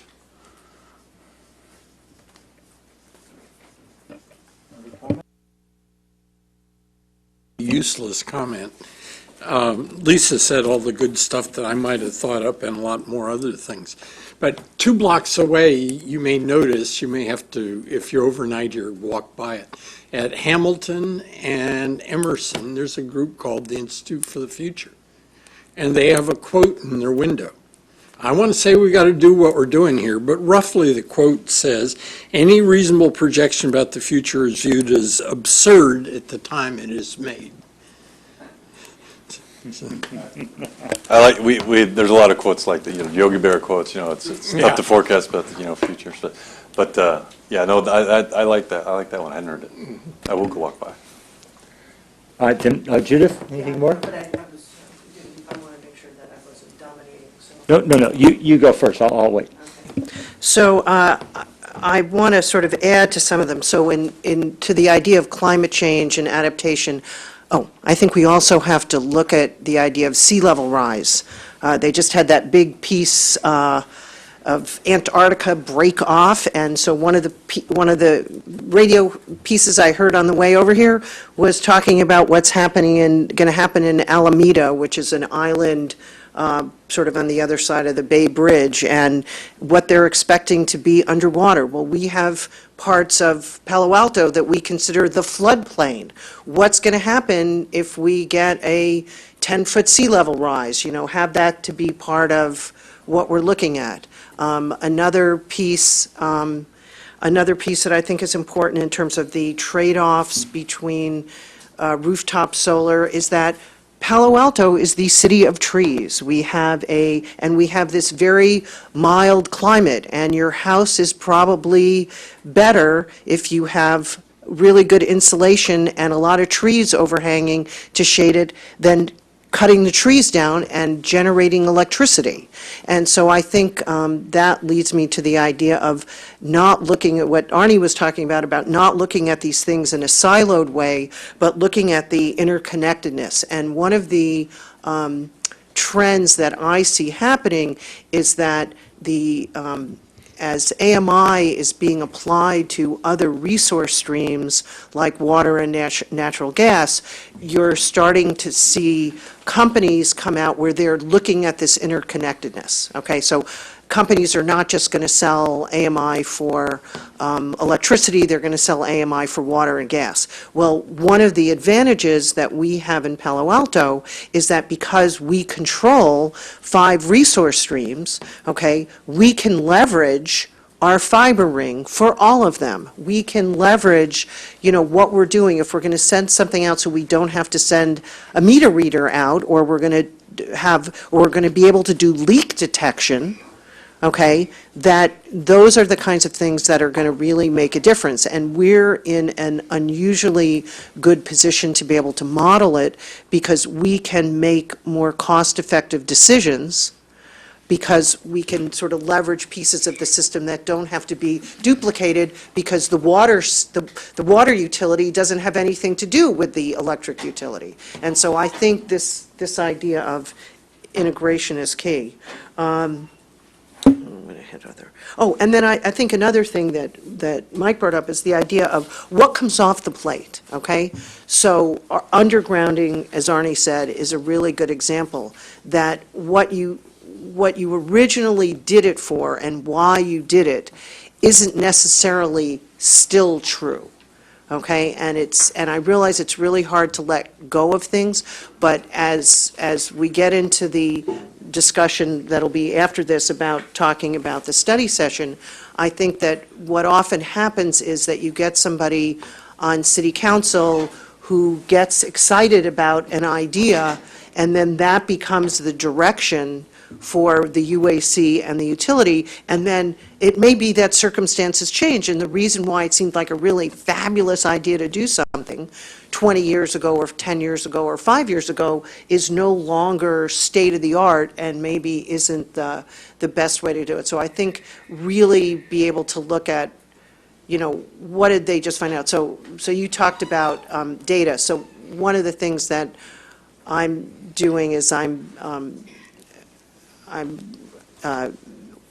designed a track at the National Town Meeting that is the customer engagement track, and we've made the theme this year be all around energy usage data, and what do you do with it, and what is it, and what's the value proposition, and what are the policies that are related, and how are you animating customer engagement. And so I just want to say that there's a lot of activity happening in other places that we can take advantage of, that we don't have to reinvent the wheel, that we can take advantage of turnkey products and services that are being done in other places and don't have to spend the money on doing things ourselves. And I think that's a very important market trend that we need to be aware of, that the world has moved and we can take advantage and get benefits from that. Thank you, Judith. That's helpful. Yeah, we are advantaged to be behind the curve on smart grid, not smart home, smart meters, I guess. There are topics that have long-term implications that aren't going to be decided in the strategic plan, but maybe ought to be elements of what's closely monitored or considered early on. So I'll just mention a couple. Water came up. I have a suspicion that in the long run, water recycling is going to be very important. And if you think about that in a deep way, does that have implications for how buildings are designed? I don't know the answer to that, but there may be some water recycling or things on that commercial buildings in particular, that think about early on and does it get built into our building code. Another one more at home here would be vehicle to grid and smart charging. As long as chargers are being installed in the city, do we need to do things to encourage them so they're smart charging, so they communicate back to the utility, or the charger network, or whatever, so that the, and not just data communication, but so the electricity can feed back in. Because right now, we don't have enough resource for that to be a big storage resource, but maybe in 8 years we will, and we'll wish that those chargers were capable of that early on. So maybe we look at that. And same thing in Arnie's comments about resiliency. You're not going to make all the decisions in this plan, strategic plan, but identifying those as how do you think far into the future and make the decisions along the way. That's got to be an objective of things. Can I add one more item? As far as market trends to address is storage, which CPAU has considered and addressed in the past and found to be not cost-effective particularly, but in hopes that it might undergo some price discontinuity the way natural gas has come down, for example, in the last 10 years, or to echo, we don't know what the future holds. It would be great to have an idea of at what price point storage would become effective and how the utility would make use of it, because it's such a useful tool in resiliency and addressing the duck curve and a variety of other things. That to sort of have a plan formulated of what the utility might do if it became cost effective in order to be able to jump on it when the time came could be an interesting thing to consider. And if I could build one thing off of that, I often hear people have a very hard time figuring out what the value of resiliency is. Because, one could make an argument that storage, if it grants resiliency, might be cost effective right now. Local generation, if it grants resiliency, like islanding solar, using the landfill gas, any of those things, if they grant resiliency, they might be cost effective today. But on the other hand, if you don't have a convenient way to value resiliency, then that's a really difficult discussion. And that's not unique to us. I've watched, I've had discussions with the Secretary of the Navy, and it's a challenge for them too. So. Can I ask a thought experiment on that one? I think that's a really interesting point. So, for example, we're talking about putting a second transmission corridor in, right? If we put in a whole lot of storage instead of would we not need a second transmission corridor? And maybe that's the way to value it. I was just going to comment on this, and maybe this is a semantic thing, because when I think of the market trends, I'm thinking sort of our end customers here, which is like my house and everybody else in town. I actually thought the original, the previous plan with the slide actually had the right set, right? Reliability, customer service, reasonable rates, and if you can do all that, we'd like it to be green. And I think that's probably not going to, that trend's probably going to continue, right? I suspect that a lot of the stuff that we're going to want to focus the hardest on is going to be pretty nuts and bolts, low-tech kind of stuff, as opposed to, what are we going to do about autonomous vehicles or something like that.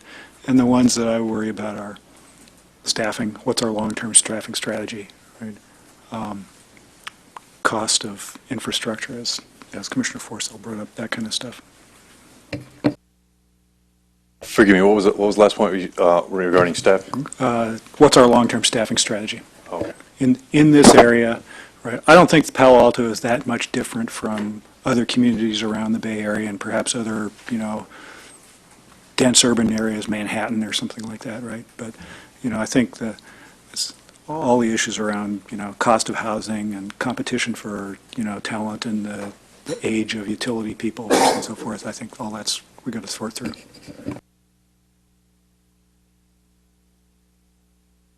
Just to follow up on the staffing issue, because I think it's one that worries me a lot if we've got 50% turnover coming in the next 5 to 10 years, is to think about maybe where technology can replace or at least change the location of where someone works. I think that's an issue that's not confined to just the utilities, too. Lots of other parts of the city have it. But it's a really, when you're talking about, you've got wires that are carrying electricity, you can't put you can maybe have somebody monitoring, someone sit somewhere else, but when you have to go fix that wire that's down on the ground, they've got to physically be there. I mean, I think that this is why, you hear at a lot of conferences, people say, well, how do we make the Uber, what's the Uber for the utility industry? Well, the problem with that is that, we're looking at it like it's a software company, is that it's physically really dangerous, rigorous work. You have to, there's a heroism, I'll call it, involved in, sort of physically being there. And I think that's one of the things that gets lost, and maybe is one of the things we need to play up, is the idea that there is a heroism about this, and it can't get outsourced. Because you have to be there. Okay, you can not have to read the meter if you have AMI, but that's like just a tiny, tiny piece of it. And I think especially when you're looking at water and gas and whatever, that I think that's one of the challenges that's different about this industry than a lot of other ones. I think this has been an excellent discussion. Tony, in a lot of ways, I think we've already covered the meat of your next two slides, and we could skip that. Thank you for leading this. Thank you for being very concise and in the lead-in on all that, and look forward to more presentations and discussions.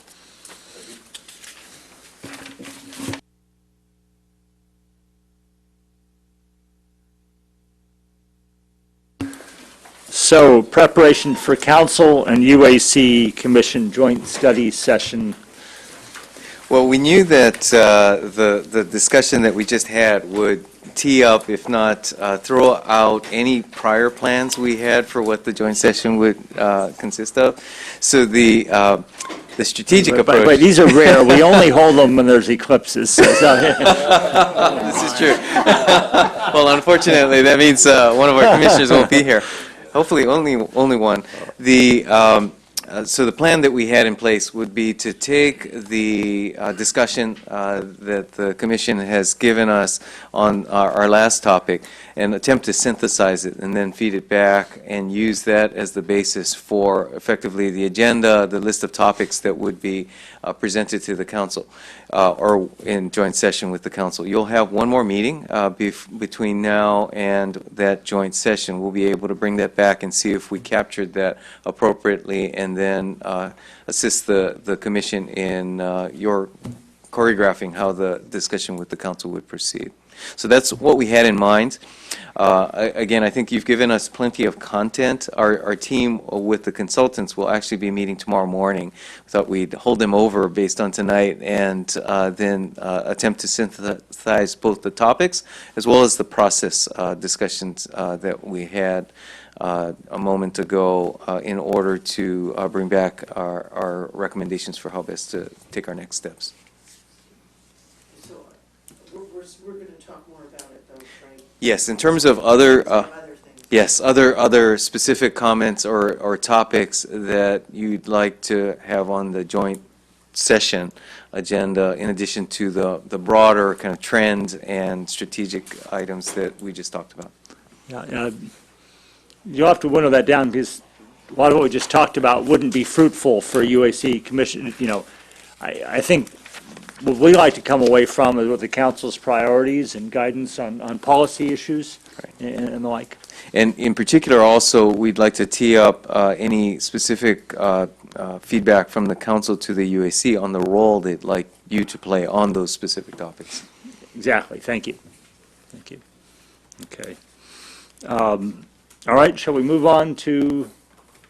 Actually, I think Commissioner Schwartz, would you like to Oh, mention okay. some Yeah. Okay. specific Let's topics? do that now. All right. Okay.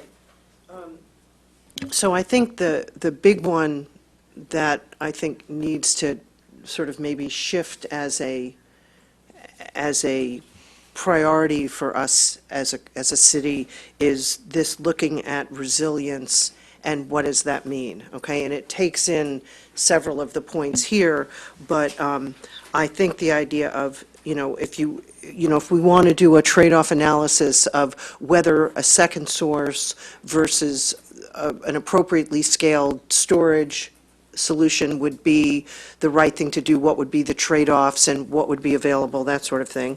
I think the idea of looking at microgrids and islanding and where are parts of the city and locations that would naturally lend itself to that, so we can maybe take advantage of things like that the Elks just, put in a solar installation and how could we leverage something like that in an emergency center? That might be a really good place to have something and to work with the Elks to be able to leverage that. What can happen in city-owned properties that could be something so that we could take the idea of community solar.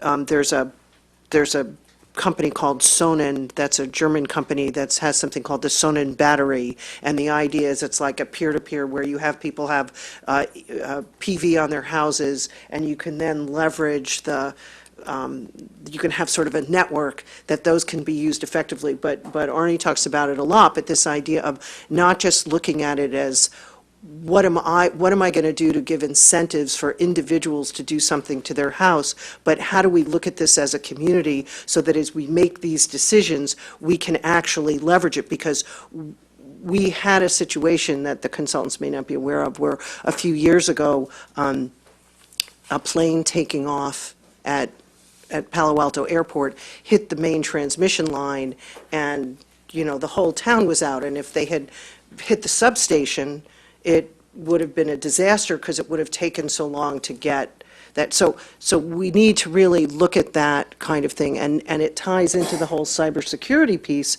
because if it can be taken down not with a physical act, but with hacking, again, what does that really mean? And if you have things appropriately islanded, it means you might be able to separate something so it doesn't. Okay, so I think that that's one of the things that we need to look at, and it ties to the idea of what comes off the plate. And so what I'm hoping you can really have is a really good discussion of, maybe, household electrification can come off the plate. Undergrounding maybe should come off the plate because it's really running counter to, undergrounding really helps a lot where you have lots of snow on trees falling on lines. Well, that's not our problem. And, so that kind of thing. So what are the things that we've been focused on with the UAC, that we don't have to focus on now? Let's hit some other problems that need to be addressed. And I do think that the staffing is a big part of resiliency. So the idea of having a way that, whether it's what jobs can be done remotely or what things need to be there, so we have to have, even if it's an apartment you stay in, that people have a shift, and so there's some really nice housing that we have available. So, maybe their main house is somewhere else, but it's like the firemen where there's a nice place to stay, so it's not a hardship, but really a good thing. And I think that and looking at it generationally, where one of the things that didn't get discussed about millennials is the idea of willingness to share a place, the Airbnb mindset, to have shared electric vehicles, to have, different kinds of transportation options that might make something other than having a $2 to $5 million house in Palo Alto be, something that's an option, or an apartment that costs $4,000 a month, or a house that costs $10,000 a month to rent. So, I think that kind of holistic thinking and how it plays out is what I would really like to see you guys talk about with the city council, and maybe have a different kind of emphasis than we had in some of the previous years, where they were very siloed in what we were looking at, and we really weren't seeing that interconnectedness. So that would be my wish, and I'm just sorry I'm not going to be there. So. Other comments? Boom. We previously mentioned the idea of how much from a policy point of view, do we subsidize rooftop solar, community solar, and the like? And that relates to what Judith had to say. So I think that'll be one of the topics. All right, we'll have a chance to review it again. You'll come in the next meeting with, say, here's some suggested topics for. Yeah, okay, great. And you're doing a similar thing with the city council, or at least with Eric on. Actually, with the typical protocol is to have a pre-meeting with the chair, vice chair, and the mayor, vice mayor. And so we're still working on scheduling that when everyone's back in town. All right, but that should maybe be before the next UIC meeting? Yes, we'll try to get that arranged in. Okay, all right, wonderful, thanks. All right, discussion regarding utilities leak adjustment rules. Ed, you folks want to introduce, we have a Yes. community comment, but why don't you introduce the topic, then we'll get Okay. the community comment. Very good. And let me ask Tom Ozen, our Assistant Director for Customer Support, to join us at the table. This is a topic, as you may have heard, has been discussion in one of our neighborhood email groups. And as the neighborhood discussion led to some assumptions as well as some perceptions of the city's policies, we thought it would be helpful to bring it to a public venue and be able to have the discussion for anyone who wished to participate rather than simply an email subgroup. So Mr. Ozen has put together a report on the background of the city's current policy, how it changed as of 2006, and has even brought some props. So, Mr. Ozen. Commissioners, allow me to introduce myself. For those of you who haven't seen me before, they don't let me out much.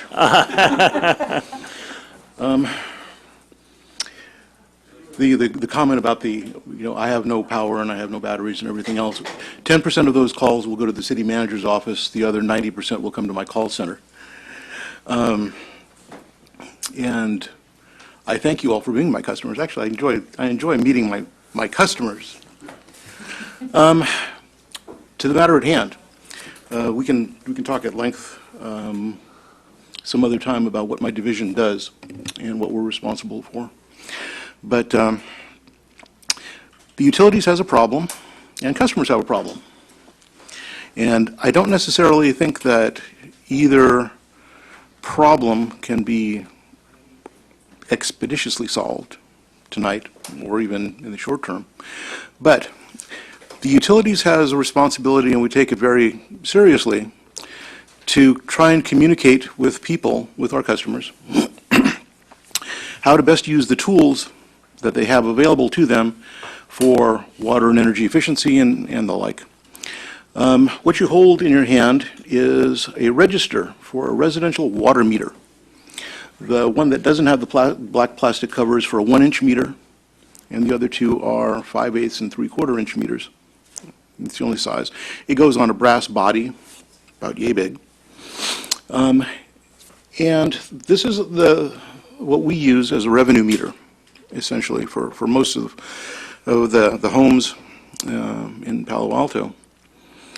Now, the interesting thing about this device is that the red hand that you see on the sweep hand goes around, and as it goes around once, in this particular dial configuration, if it goes around once around the clock face, then you will have used 7.48 gallons of water. And so it's a fairly granular measurement device. But it's still not granular enough to detect a water leak. And so then you see the small blue part. And that actually, if you see it and you go out, and I encourage you all to go out to your front yard and go find your water meter. Make it your friend.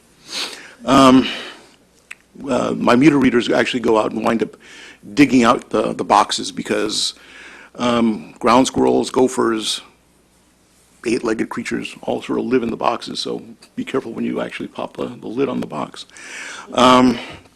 But when you turn off all of your systems even if the red sweep hand is not necessarily moving, the small blue one will be spinning, and that will indicate the presence of a leak.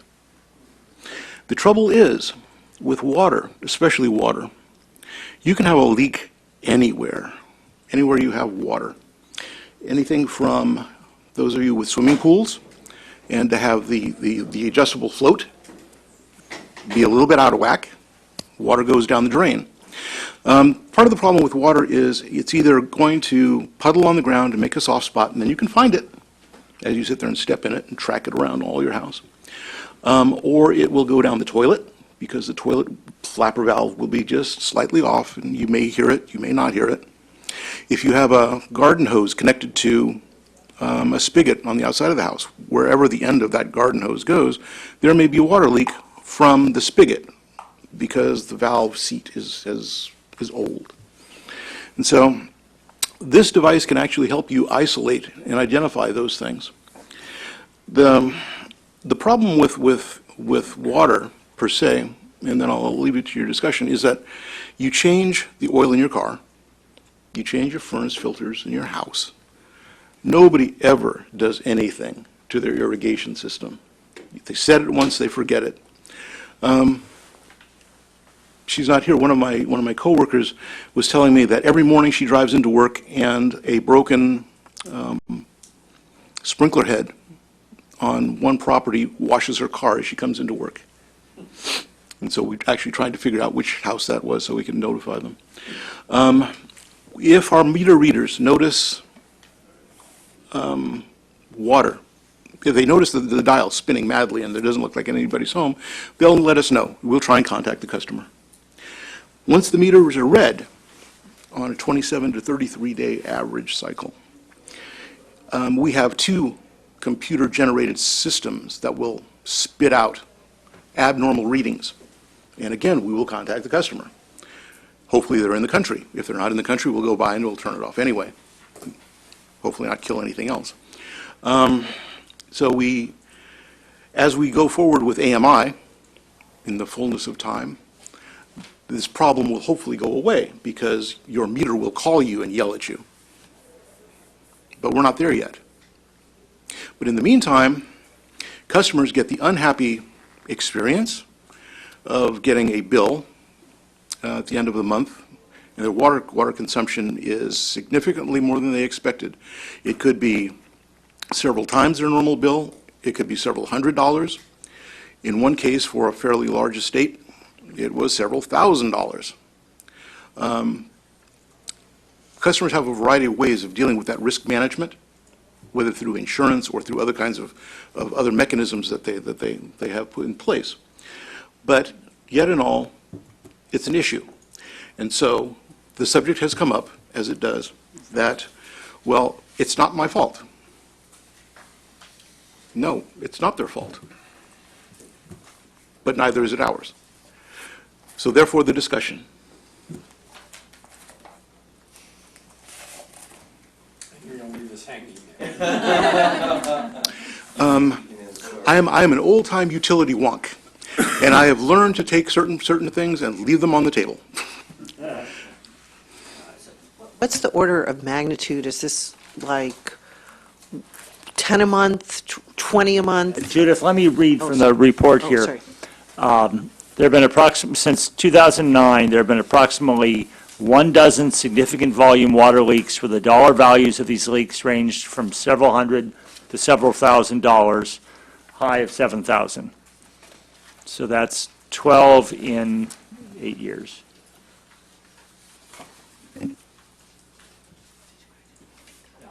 So let's.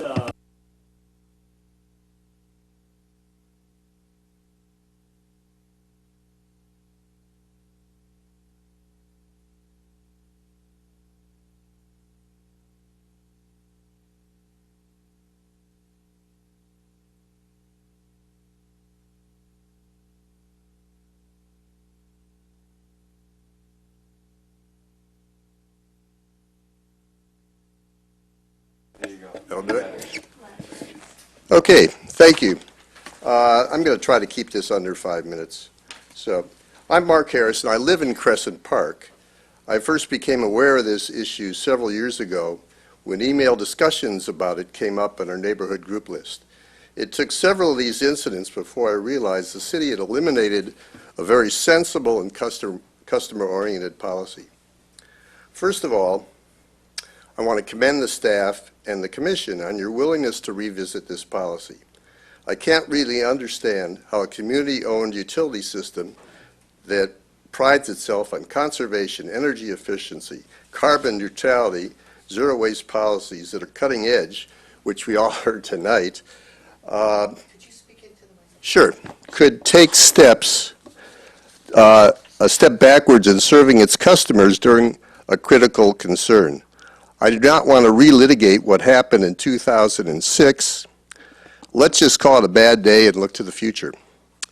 My strong recommendation is that the Utilities Advisory Commission direct staff to develop a leak adjustment policy similar to the one that was in place prior to the date it was rescinded. It's a good place to start. Bob Winslow and I have provided some other examples to develop a policy from. It is clearly a common practice. And I feel any policy should incorporate the following three elements. First one, adjustments made for an individual customer should be infrequent and limited. Some of the policies provide a one-time adjustment, others allow no more often than once every 3 years. A 1 to 2 billing cycle limit is appropriate. And that was discussed in pretty good detail in the report. Number two, the burden of proof regarding the nature of the leak, the amount of water lost, and demonstration of timely repair should be on the customer. The utility can and should assist the customer in determining the amount of water lost. Lastly, any adjustment made should require the customer to at least pay the wholesale cost of the water lost. The previous policy indicated wholesale plus 10%, okay, but I have some other ideas to share. What has exacerbated the impact of the current policy has been the sizable increase in water rates since 2006, in addition to the inverted rate structure and drought surcharges. The staff report suggests that an allowance provides a subsidy to customers that could create a legal problem in relation to Proposition 218. I argue just the opposite. Given a lack of relief, the water utility is reaping a windfall because of the rate structure at the expense of a customer that suffered an unforeseen incident. By recalculating a bill and charging at least the wholesale cost of water lost, the subsidy is moot. The subsidy issue is moot. I have more than a casual interest in a leak adjustment policy. A long time ago, in a galaxy far, far away, I was Assistant Director of Utilities for our fair city and was seated no more than 20 feet from customer service representatives handling such requests, and on many occasions they came directly to me. Although the discussions were not always easy or straightforward, we viewed them as opportunities to assist customers as opposed to a burden or a waste of our time. It went with the territory. Several years later, when I became Director of Utilities for the City of Mountain View, I used the Palo Alto regulations as a guideline to provide customers with some relief, which was a safety valve for the customer service people as well. I have reviewed the list of concerns regarding the reestablishment of the leak policy. All of them can be addressed and minimized with a well-thought-out approach. Frankly, some of them strike me as speculative and demeaning to our residents. I would be more than happy to address them and offer my input and response to any policy the staff develops, if that would be helpful. Again, let me thank you for your willingness to reconsider this issue and for providing the public with the opportunity to address it. Thank you.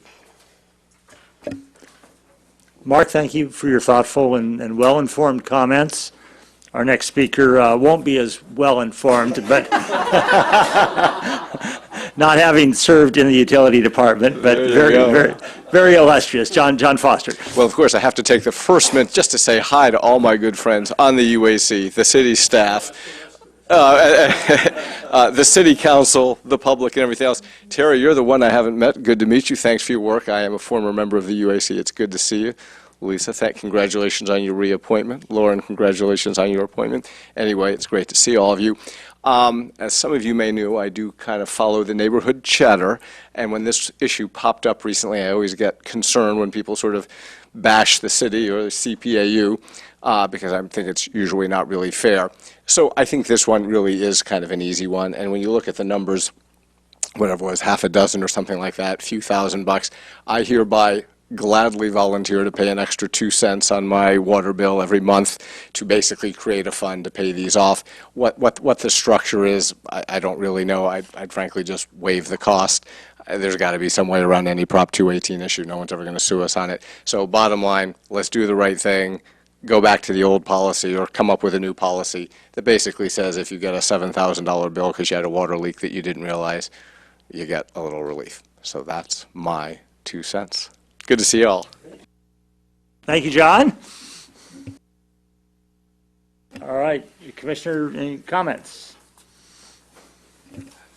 I'm on board with the 2 cents idea, but it is, I've been thinking about it for the last several days, and it's interesting to step back and look at it from a design point of view, because I think we're always going to have the 2 cent problem until we attack the design problems. And so it's interesting to think about those, and they're not necessarily easy, but again, just stepping back. If your natural gas water heater doesn't light, it shuts itself off. It's a tightly regulated little control device. It's at the bottom of every water heater, and nobody in the United States gets to make a water heater unless they include that device. And good luck trying to override it, if you happen to be in a place where it's really cold and you're trying to get the thing to start, right? So why do I mention that? Because I'm imagining that the number of uncontrolled natural gas leaks that you get, the topic here is about water. It's not about natural gas, even though, of course, natural gas could be leaking too. But number one, you smell it. And number two, all the appliances have little light-off lockout devices like that. Take a look at electricity. We all have a panel in our house where if the consumption of a given circuit ever spikes, bang, the fuse will blow or the circuit breaker will open. Again, highly regulated pieces of equipment. They're not optional. We all have them. And yet, if you wanted to, you could line up, and I'm using a bit of submarine slang, you could line up city water pressure to your irrigation system, leave it that way, and go about your normal business relying on a little valve that's going to open and shut and open and shut, and that little valve is probably made out of plastic, could easily get whacked by a careless lawnmower like myself. Any number of things like that. And again, I reflect on what we would do on the submarine. We did not keep our fire main pressurized. We were always one valve away from pressurizing it to fight a fire on the submarine. We did not keep it pressurized because when you keep plumbing systems pressurized, sooner or later they leak. And then again, just thinking about the electrical analog. Even though I can charge my EV at home, I can't put the full force of the neighborhood distribution to my EV because there are a number of limiting devices. But I can't picture in my own house where the orifice is, similar restricting type component, so that if my toilet just decided to try to flush the entire water main, it couldn't. I can't actually picture where in my house that orifice exists, and so I think there are some fundamental design problems. It kind of comes back to your comment earlier, Mike, that we ought to think about water recycling. Maybe it dovetails into that the water consumption of the future might need circuit breakers, and it might need excess flow automatic shutoff valves. All of these things exist.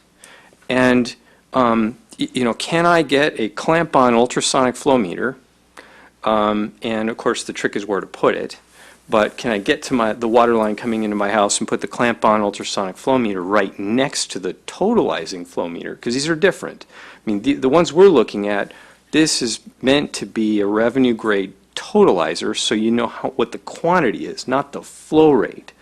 Can you get a fairly low-cost flow rate meter so that when you go to bed at night, all right, did the house stop using water? And of course, that's going to tie into your household management system that'll yell at you, so then the utility meter doesn't have to yell at you. Anyway, I think the 2-cent solution is very practical, but if you look forward, I think there are some fundamental design issues that are going to always make this come up, and there's always going to be somebody sprinkler washing cars, unless you get right back to how is the infrastructure designed. And you need to have limiters, and you need to have shutoff valves. If you don't have limiters and shutoff valves, you're going to have leaks.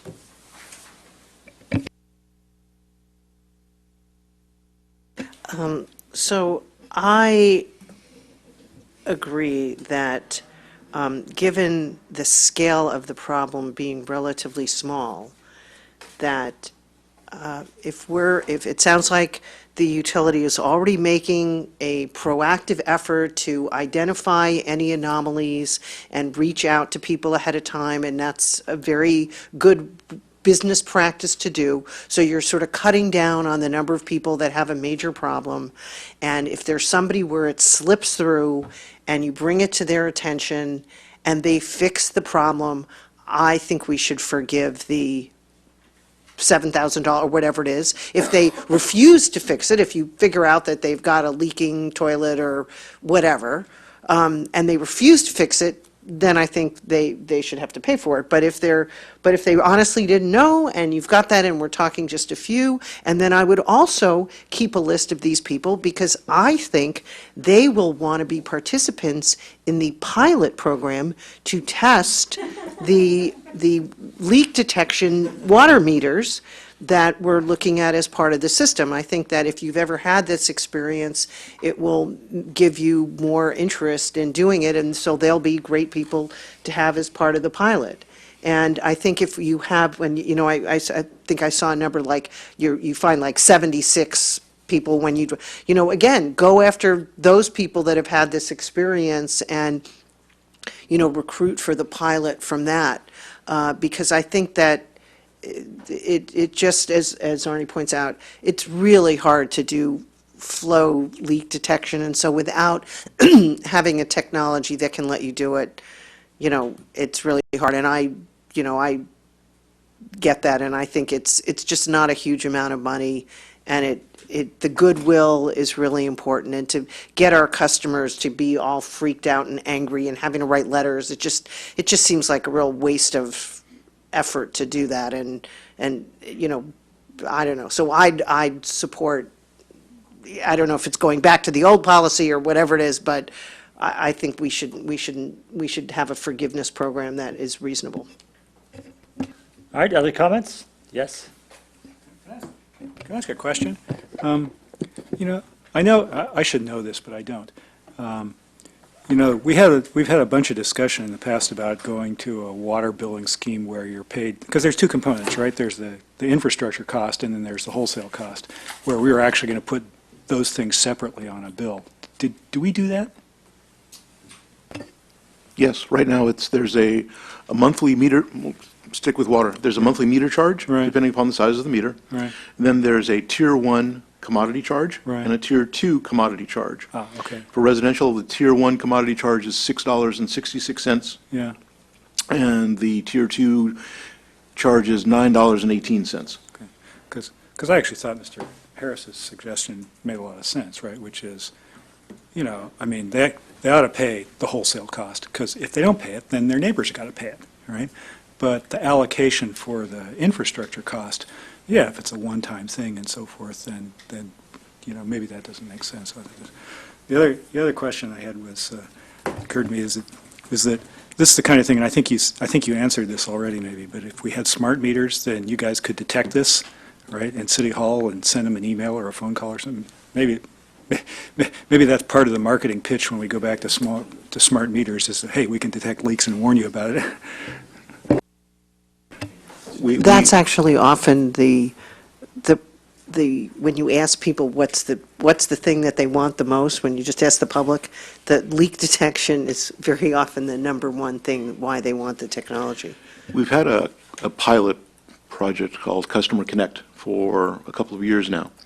And one of the metering functions is a water meter. And so there's a smart water meter function there. And a number of times, ET has called home, where we've detected the leak, called up the customer and goes, "Oh, really? What? Yeah? Okay." Then they rush outside. So, no, the technology does seem to work when installed. Other comments? So I guess I had two questions related. One is, I was surprised at the number of calls that you get. It looks to me like more than 10% of the customers call with questions about the water bill. You say you had, well, 20,000 meters in the system, and you got, it looks like over about 2,400 double checks. Right, and part of the problem is dealing with strange algorithms. So we sit there and we set up, we essentially guess at what the range should be for somebody's consumption based on their historical perspective. If they actually have two children that come home instead of one child that comes home, our algorithm isn't worth squat. So we've guessed wrong. So we fail. We over try and analyze it. So we have our parameters set fairly tightly, because if you blow it up too far, you'll never catch anything. So we tend to go the opposite way, and we make it maybe too tight. So then we have to sit there. We either call a customer ourselves, or we'll go out and do our check reads ourselves. So I see that most of these check reads are based on your algorithm, Yes. as opposed to a call. Yes. So, and then going back to when the policy changed in 2006, did you get an increased number of calls, reduced number of calls? Has it changed the number of people who call and say, there's something wrong with my water bill? I'd have to answer that anecdotally. It sort of stays about the same, from year to year. The problem that we've had recently is because we've just gone through 4 years of drought, so nobody was using their irrigation system. And speaking to Commissioner Schwartz, you sit there and you fire it up, your system, okay, let's open up the valve, okay, here we go. And that's kind of the problem. So that's what we're seeing. We're seeing blown sprinkler heads, we're seeing the blown sprinkler head under the bush. Oh, okay.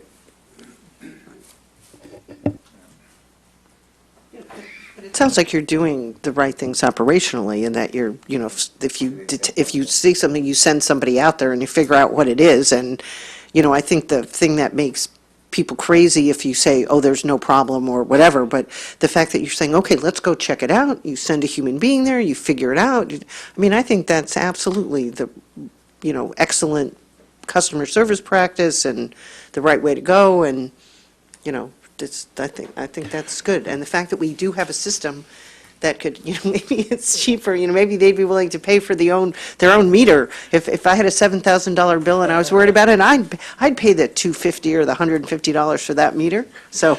Well, the problem that we run into is on that 27 to 33-day meter reading cycle, if you get a water leak the day after we read the meter,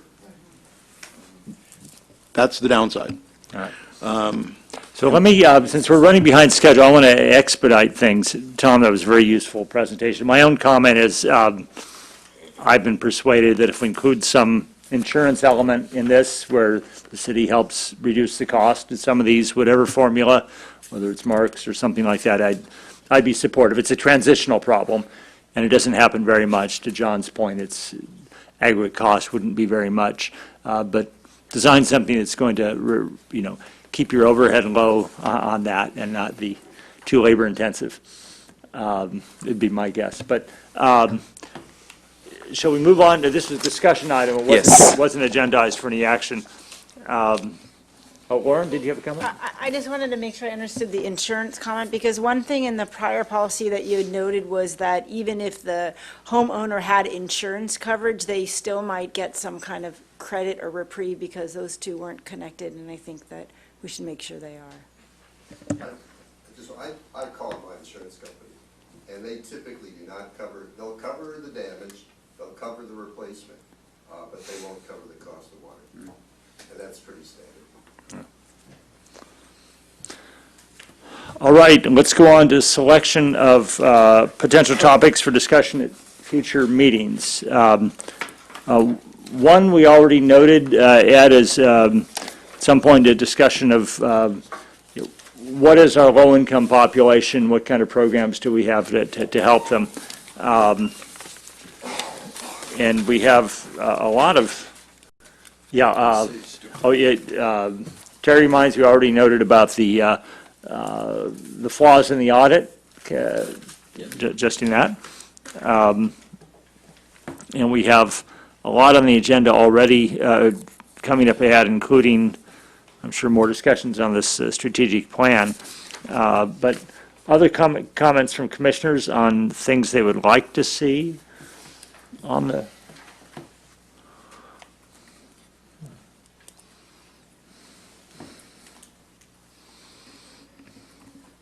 I'd like to see us talk about the idea of consumer segmentation and attitudes. I don't know, is Catherine there? Okay, yeah.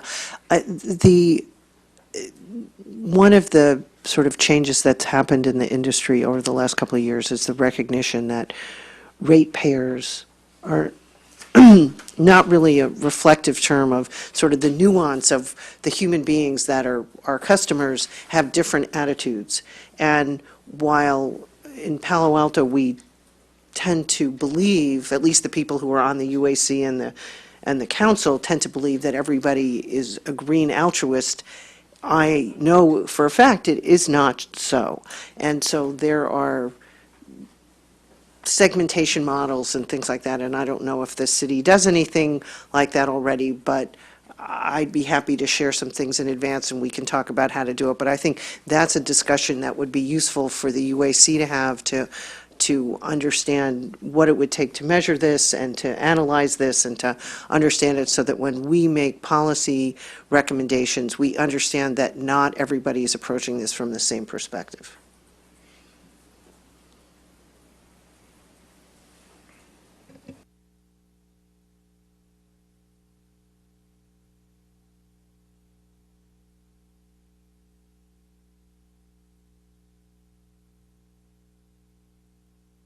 So is there a motion to adjourn? So move. Second, all in favor? Aye. All right.